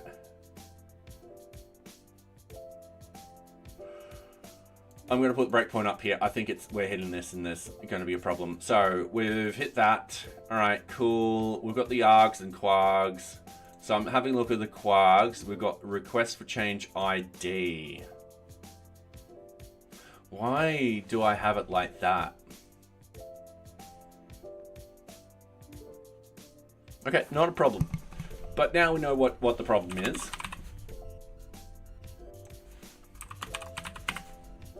We can fix it. So I'm going to hit play. We're going to have to wait for the whole thing to redo its thing. Return dictionary is not callable. That's all right, cool. So I'm just going to go like this. We're going to see where it breaks. So we're just going to skip forward, being like, da, da, da, da. We're down here. We're like, all right, cool. All right, cool. So we got the change task. We're all happy with that. We're adding that in. Boom. All right. So we know it's in the lower level. So I'm gonna remove that. I'm gonna go down here. I'm gonna put that on there like that, and I'm gonna go send. Oh.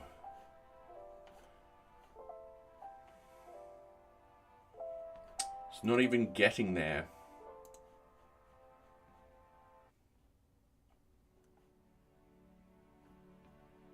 Oh, hang on. I've got that wrong. That's meant to be update. Ah, oh, such a silly mistake. I've hit that. I'm just going to hit play. Alright, unsupported operands for string and string. So I'm just going to hit this and see if it's to do with this particular functionality. So we're just going to go like, all right, cool. That one's working. That one's working. That one's not working. Okay, cool. So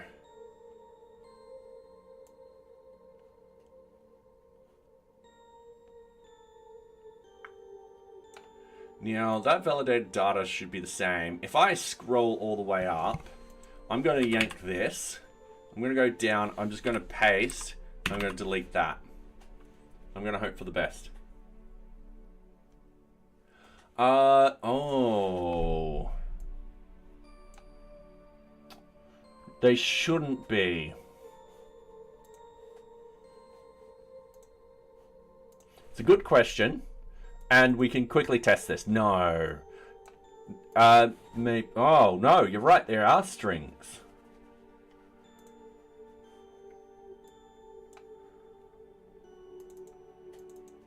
But I should have had them as... Alright, where's my validated data? There should be date times. How did this work above and not down here?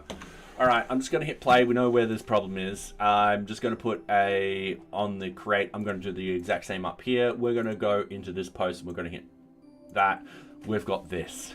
And I'm going to hit that. And that looks like a proper start date time.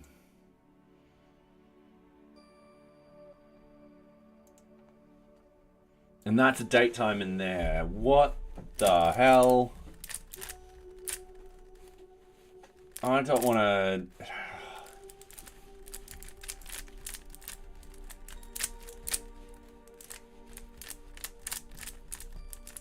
Okay. Let's figure this out. Because I don't know why it's doing this. The serializers should be going, hey, this is date time. So if we have change task, I guess we haven't specified exactly up here, but okay, no problem. Change task start date equals serializers dot date time field. Required equals true. Yeah, that's. I think that should be it. We're only going to do the start date time. I just want to check to make sure this still works. Yeah, this still works. So I'm going to go play. I'm getting rid of that breakpoint, and I'm going to see what this does. So we've got the validated data. I'm hovering over it. I'm going to click on this.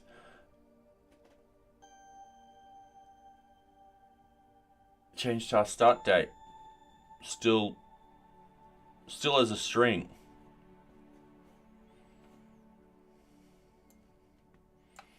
And that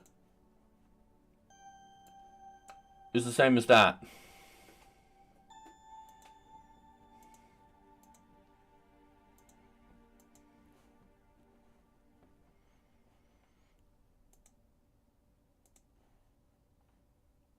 Yeah, those are strings. Why? Why is it different? I'm going to hit play. What we're going to do is we're going to go back up here. We've got the update. We're going to hit the serializer. We're going to hit the send. We're going to go bang. All right, cool. We're here. We're just going to go forward, forward, forward, and then forward. And then we're double checking the data. And now we've got the serializer. So under the data, I don't understand why.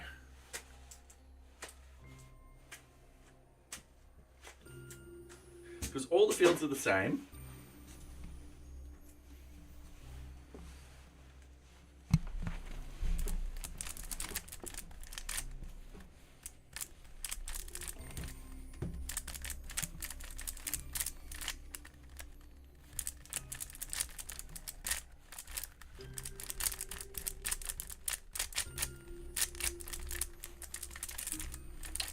Yeah, this is a weird one. I don't know how to solve this. Alright. So, we are getting a string instead of a date time. So on create, it is a date. Yes, that is correct. It comes through as a date. I'm happy to replicate that now. I'll just hit play. I'll scroll up to the create. I'll hit a... sorry, I'm in the serializer. I'll scroll up here. Oh, I've got the 2 breakpoints. I'll scroll up here. I'll put a breakpoint up here. We'll go over to the post. So this creates it. As you see, it's the same fields. I'm just going to hit create. We've got this. So it's created it. If we click on the serializer, we'll open up the data. Oh, that's strings in here.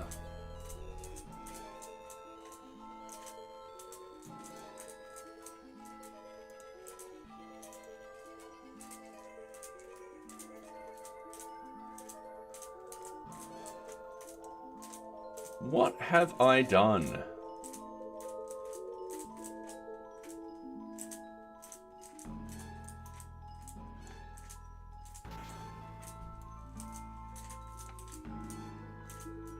Yeah, the others are a string, but if you access it, yeah, it should come through as date times.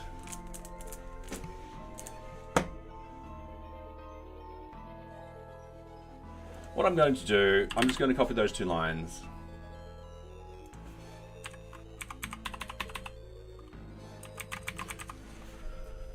We're going to put a breakpoint there. And we're going to put a breakpoint there. I'm on the create at the moment. So we hit send. We hit this first breakpoint.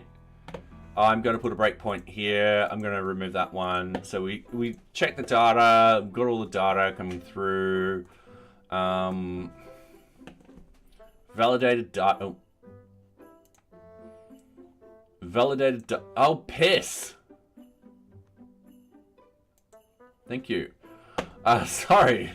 I clicked that little expanded multiple times. It just keeps closing it. So down here we do have a date time in the validated data. All right. So if we click continue and continue, we're all happy. If I go into the put, we hit the send.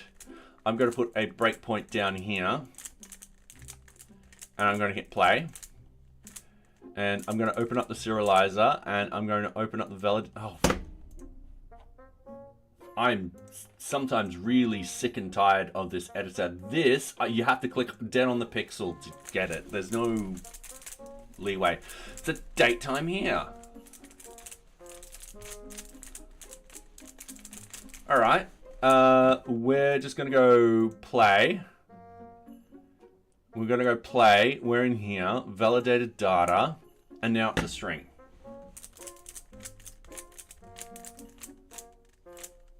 Hang on a minute.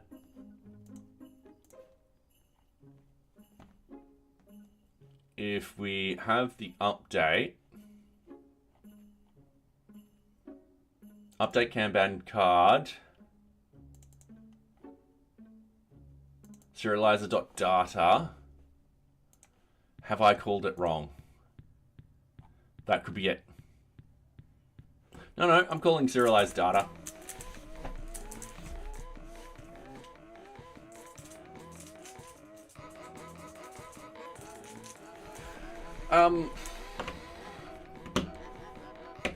I mean, I called serialized data over there. I mean, I could get rid of that. Then we can have a look at if this were... Oh, that's validated data. All right.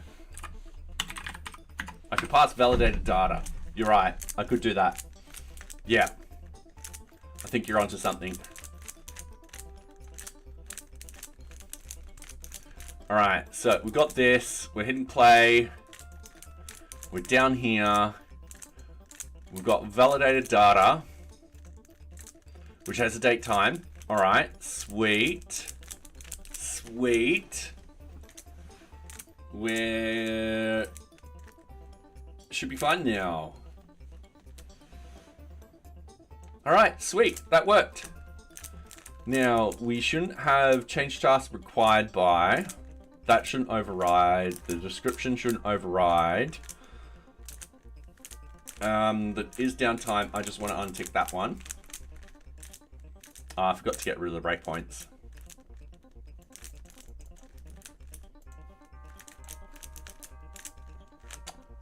All right, is downtime false now? All right, sweet.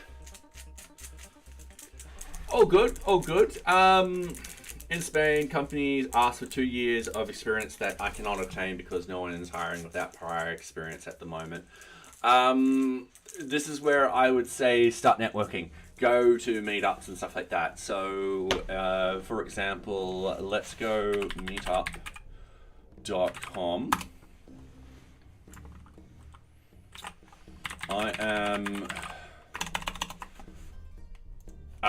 I don't know if you've got ads. Anyway, welcome back, everyone. Yeah, for those on YouTube, we run ads every half an hour on Twitch, so no one gets pre-rolled ads. They suck. Sorry. And we don't want anyone missing out on any content, so you guys get to see this. Socks getting pats, and she's like, oh yeah. Oh yeah. Ooh, I didn't charge my iPad. That's low battery mode. I'll charge it later. It's got 10%. We're at 10:30. I've just got to get this updates to work, and then we'll probably call it. So yeah, I'm running a little bit later tonight, but that's fine. We can get some. Should get some cleaning done tonight too, just a little bit. Just wash the dishes. Anyway, where are we with the ads? We're about 30 seconds off. Oh yeah, she's cute. I'll wait until the ads are over before answering your question. It's about 10 seconds.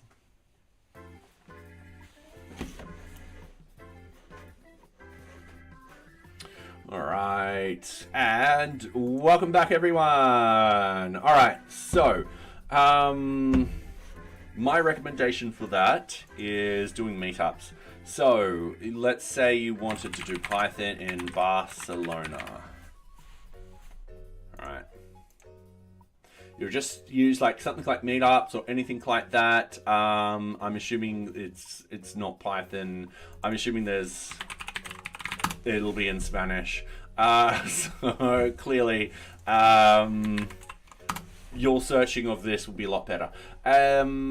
So the idea is you will go to all of these sort of meetups and stuff like that and start networking. You'll have people there you'll essentially become acquaintances and stuff like that. And that's how you would get those sort of jobs. That's how you get past that 2 years experience. And you can be honest, you're like, listen, I'm starting out, I'm trying to get that 2 years experience, except I can't, yada, yada, yada. But by the way, I've been doing these sort of projects and yada, yada, yada. Build up a rapport with them. And yeah, a lot of the jobs that I have gotten in the past have been because I've known someone. And yeah, when I think about it, the only jobs I haven't actually got through not knowing anyone is my current position and my when I worked as a kitchen hand. Yeah, definitely working with projects and stuff like that. And yes, most job listings are wish lists.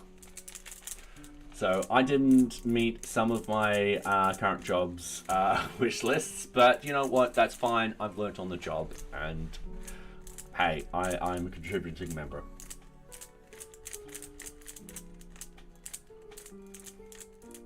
Anyway, what were we doing? We were doing this. So we're doing the update. So that update is working now.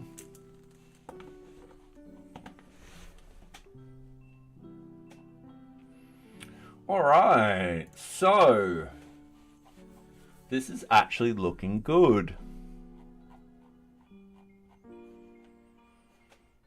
Okay, I think we've just done another one. So I'm going to close all tabs. I'm going to close that. I'm going to close that. I'm going to close that. We're going to go over here. We're going to press Control L. We're going to go Git Status. This is a big one. Git Commit.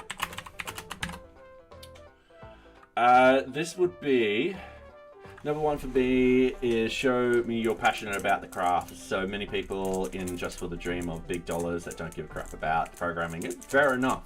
Yep. And it shows. They're always mediocre. Yeah. I agree. All right. So,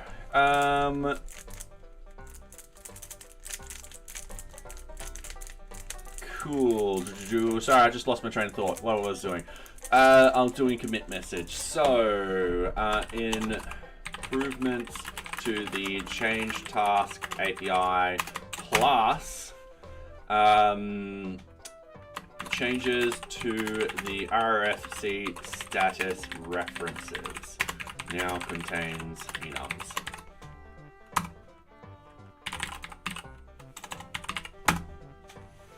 So I'm going to change this number on the whiteboard to 16.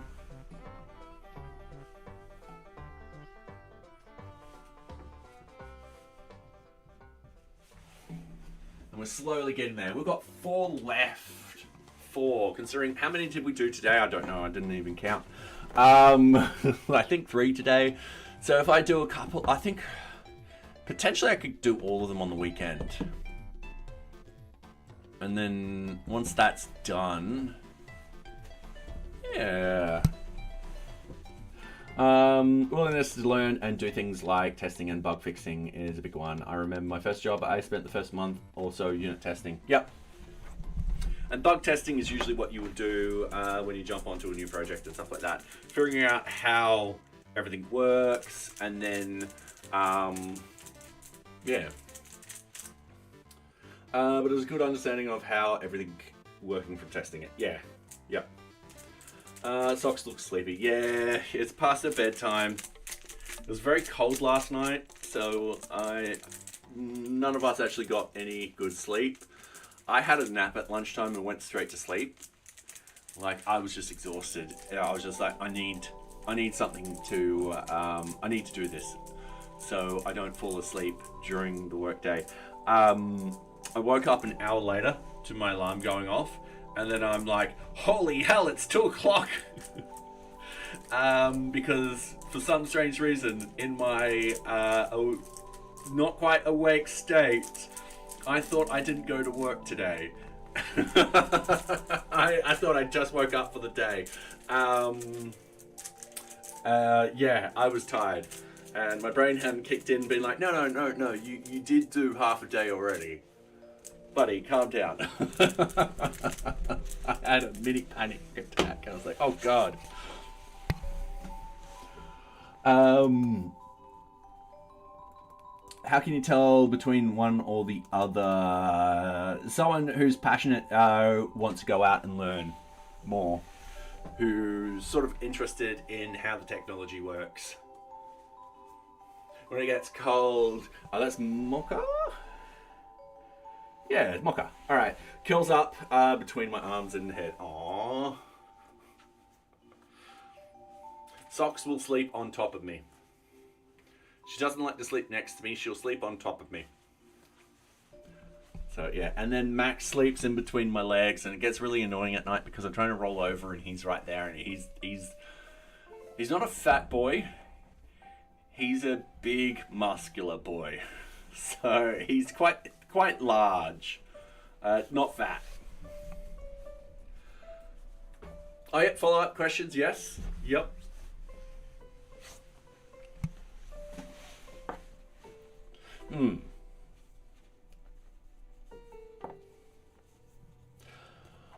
All right, so I don't think I want to do the request for changes at the moment. I do have to check Circle CI to make sure everything's still working. It's definitely difficult, especially with LM assisted interviews these days. The main feel good green flag I feel would be that you're just talking tech with the interviewer and lose track of time. Always a good sign. Yeah. Well, if you end up talking tech and stuff like that with the interviewer, you are sort of showing that you are interested and that you have passion. So, yeah.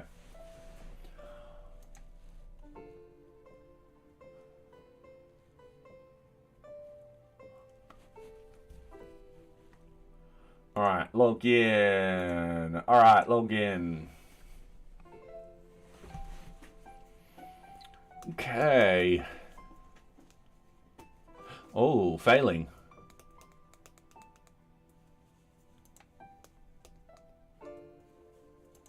Oh, alright, so we have broken something. That is fine. Let's actually fix this. I want to get this fixed before I finish stream. I did a push the other night, so I've done I think I could release this tonight and get some feedback on it. I think that will be good. All right, so Python 3, manage, test. Let's see what's broken.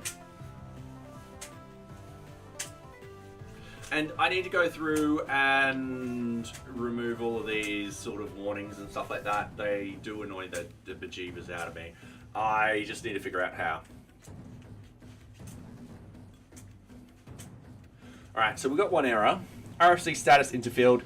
RFC status. Oh, alright, so yeah. Test team leader searches API.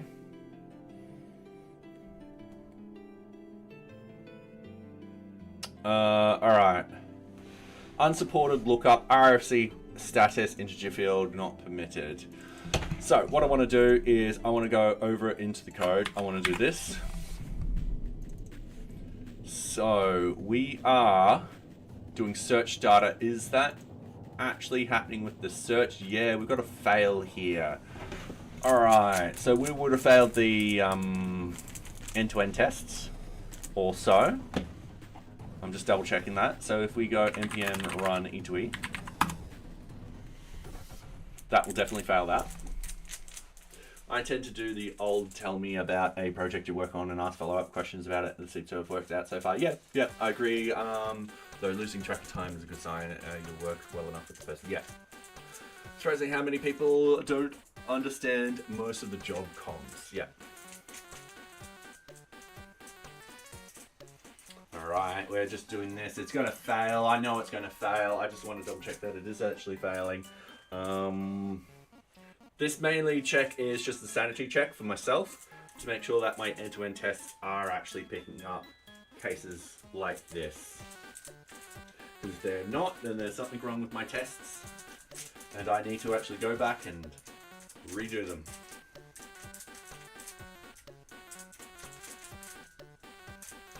Alright, so we're serving this over here, failed, and as you see, it's failed across all platforms. It's the team leader search, so yes, it is picking up that it failed.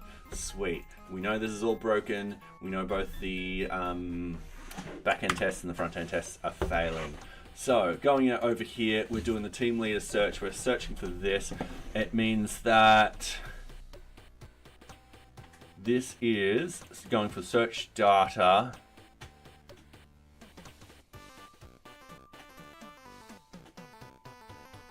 Alright, one of these are failing.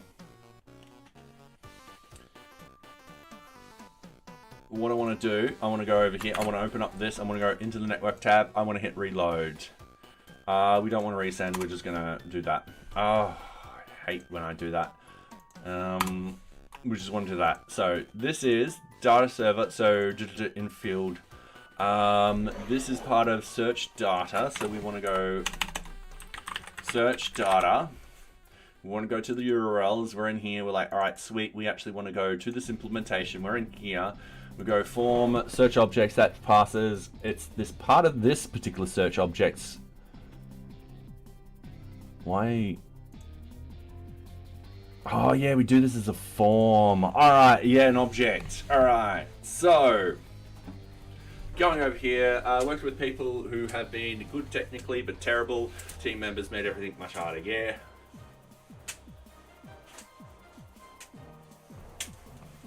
Which is why I enjoy where I am right now. Good people and good communication. So yeah.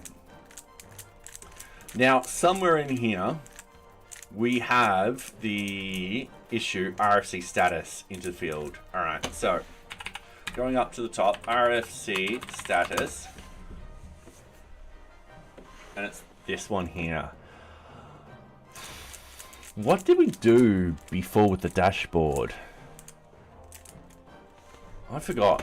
I absolutely forgot. I'm going to open up a new tab. We're going to go source VM bin activate. We're going to go Python 3 manage shell. We're going to go from NearBeach.models. Sorry, that's actually going to be NearBeach. Import everything. And then what we want to do, let's say A equals request for, that will actually be request for change dot objects dot get, let's say pk equals 1. So if we go A, we've got that. If we go A, RFC status, we've got a 1. A dot RFC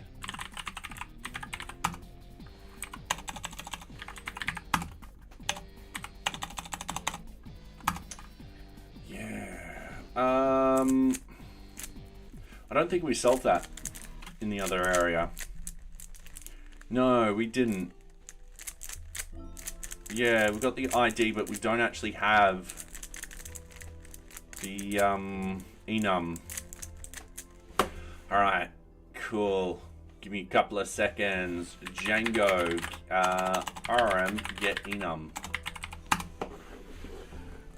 One of my former bosses who moved on had 2 hiring requirements. Good engineers, no assholes. Fair enough, yeah. It's a great team to be part of, yeah.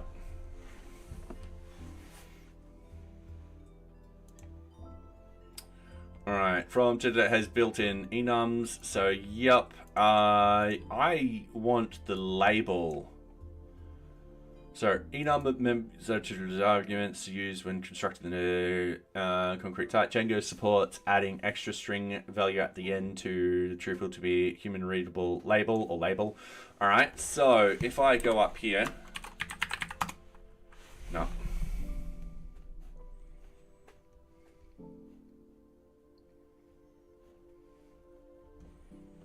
Alright,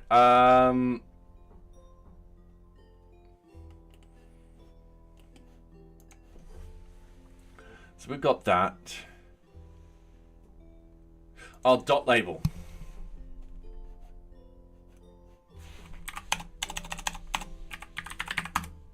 Oh, piss.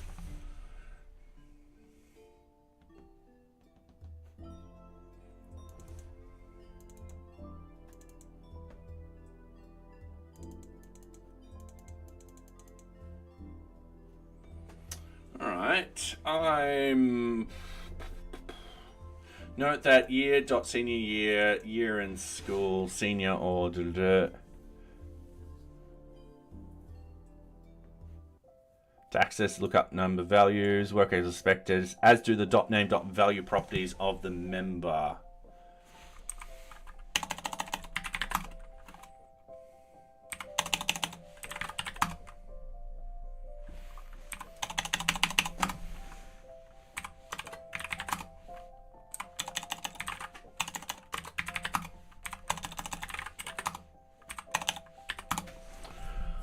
All right, so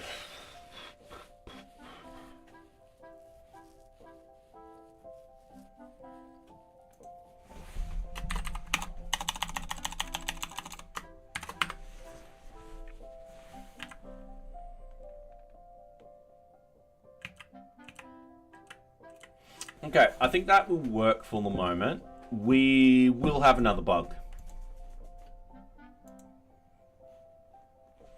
So yeah, we've got this working. Notice how it just says 1 here now? We need to convert that. I am on late tonight. It is a Friday. I did have a nap. We're getting a lot done. I want to get these all fixed. I do want to do another release tonight. So yeah. Bit late, but that's fine. That's fine. Yeah. Okay, so we have all of that. I just need to get the status. Yeah, the enum. Alright, so Django rm enum get value.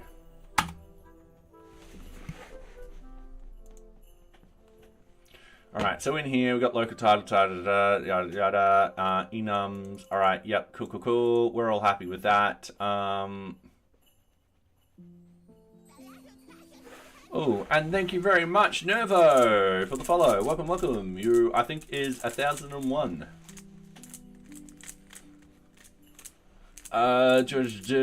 Choices.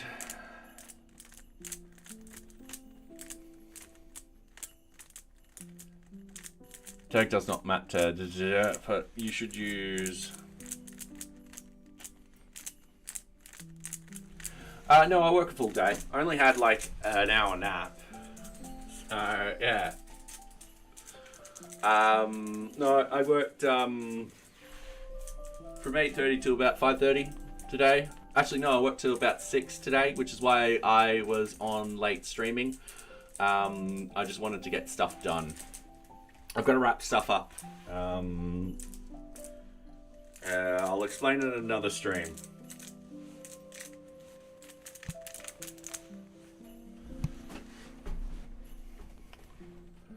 Alright, local titles. Alright.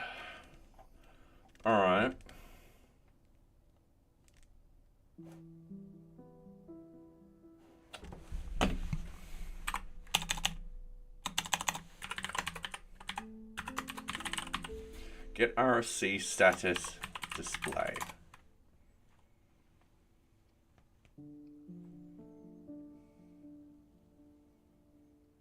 All right.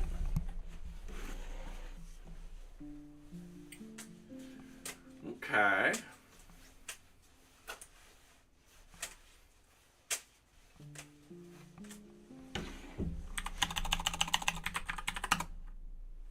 No.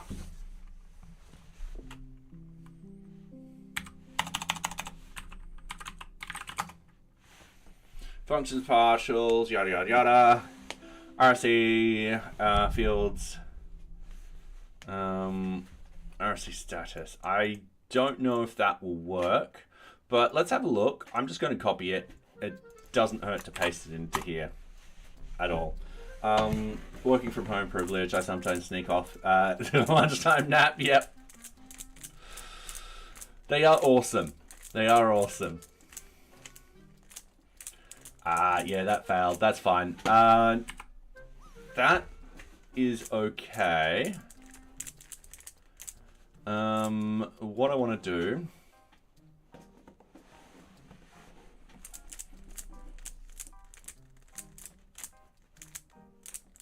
is I want to find out how I can get out the value.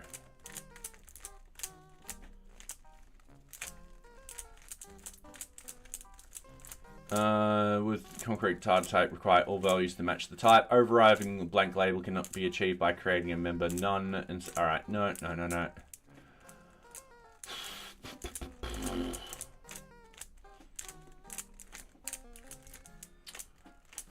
Cause yes, I've technically fixed the bug, but we've added in a new bug, and I don't want.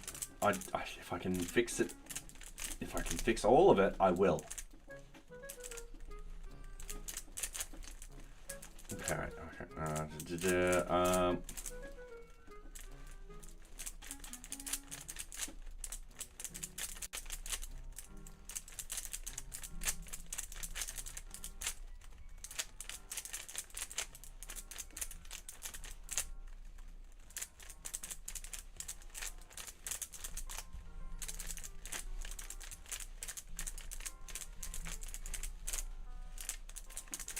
Okay,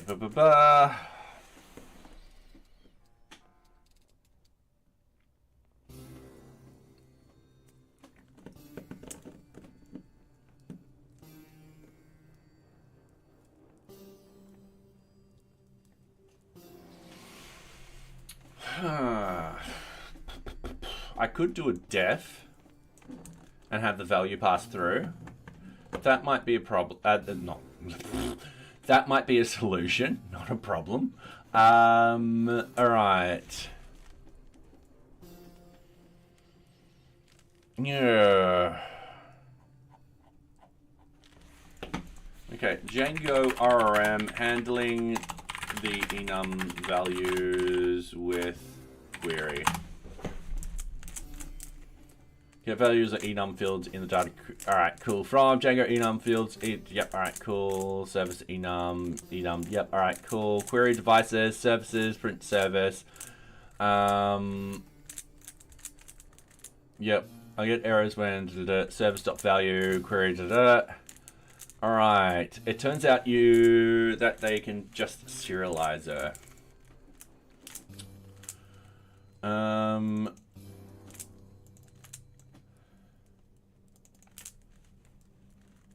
All and then deserialize the print results. All right. This is probably going to have to be a bug for a little bit longer. We will be moving into the API for the search and stuff like that, which will give us both the ID and the label, and we'll be able to handle everything like that. In this sort of case, I'm going to state that we are going to break things. So if I go Python 3 manage test, and I am going to snooze this ad for another 5 minutes, because we're finishing up at the moment. If these tests run, I'll do a push right now. I'll write a bug thing being like, hey, this is the problem. I'll write in the notes being like, hey, this is the solution. But we can't get to it until we do 3.2. npm run e2e.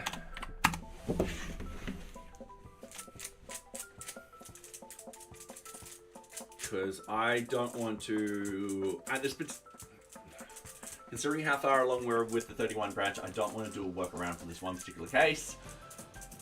Worst case scenario, maybe.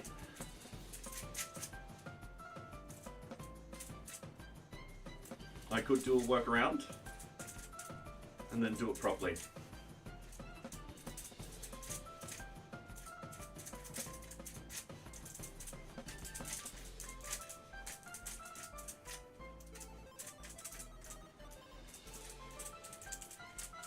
Alright.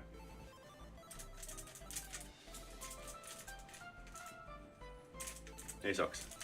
Alright, everything worked. So I'm going to say git status, git add, git commit, fix to the RFC search functionality. We git pushing.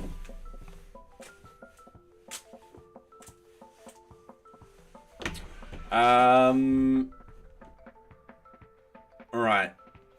Now that should work. We did the end-to-end test. We didn't do the front-end test, but I think the front-end tests. So wait, build, develop. Were they working? Now it said fail. It did. All right, cool. Let's do a push. Let's do a release. So I'm just going to close all of this. We didn't change any of the front-end stuff, so I'm not too worried about handling the front-end at all. If the end-to-end tests work, then I'm happy. So we do a create and pull request. API, we did changes to the update task API.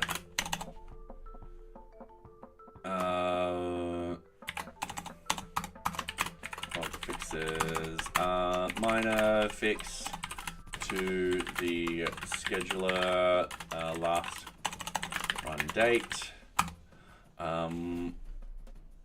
Fix to the RFC search.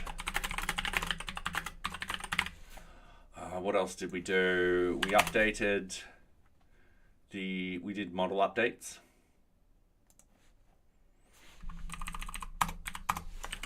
Model updates. So, oh, yes, I said snooze for 5 minutes.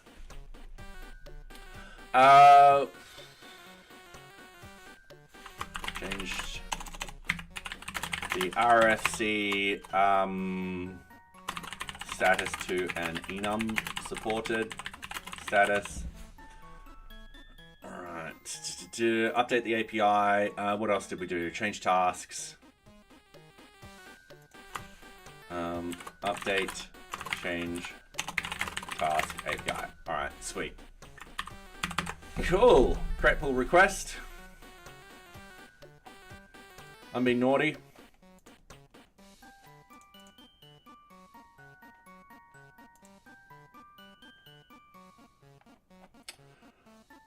Alright. Oh, we got 2. This one should be fine.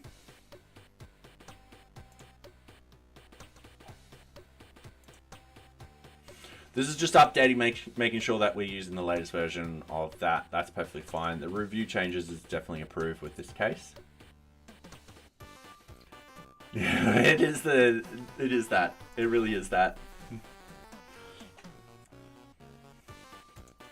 Alright, so we've just moved both of those into there. We should be able to create a release now. I'm just going to paste that in. We're going to choose the tag 0.31.84. Oof. Alright, 0.31.84. We are going to reach the 100th patch, I reckon. Because if it takes me another 3 months, so it will go July, August, okay, 8 weeks to 10 weeks. Oh, yeah, possibly. We might reach the 100th patch. Oh, wait, yeah, well, definitely, because that will be then I'll start the 0.32 branch, and then we'll continue actually doing weekly releases of the 0.31, but that's just to keep the libraries up to date. So there's no security issues, or trying to, you know, have no security issues. And hi, Adita Pandy. Welcome. I can't, sadly. So, yeah. That, and we're finishing up very shortly. So, just publishing that. So in half an hour, 0.31.84 will be released. I should do a shakeout this weekend of it too. It's been a while since I've actually done a massive shakeout. There's just so much to do, and I've got to finish those last 4 API nodes. Alright, so let's find someone to raid. I'm just about to finish stream, sorry. And I'm not good at giving out interviews. Yeah. Alright, we have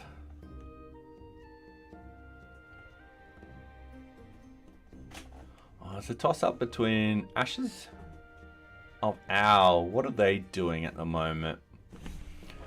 Anyway,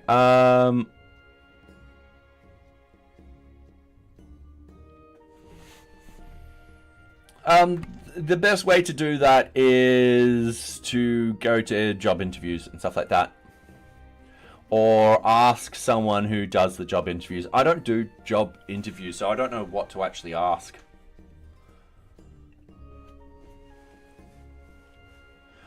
Alright, I'm just having a look at what other people are doing at the moment.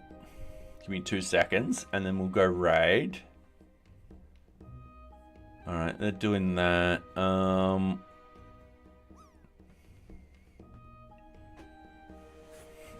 go toggle bit.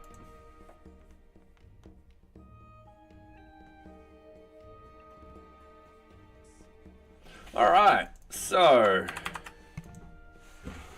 ChatGPT might not be a bad... Okay, yeah, ChatGPT might help.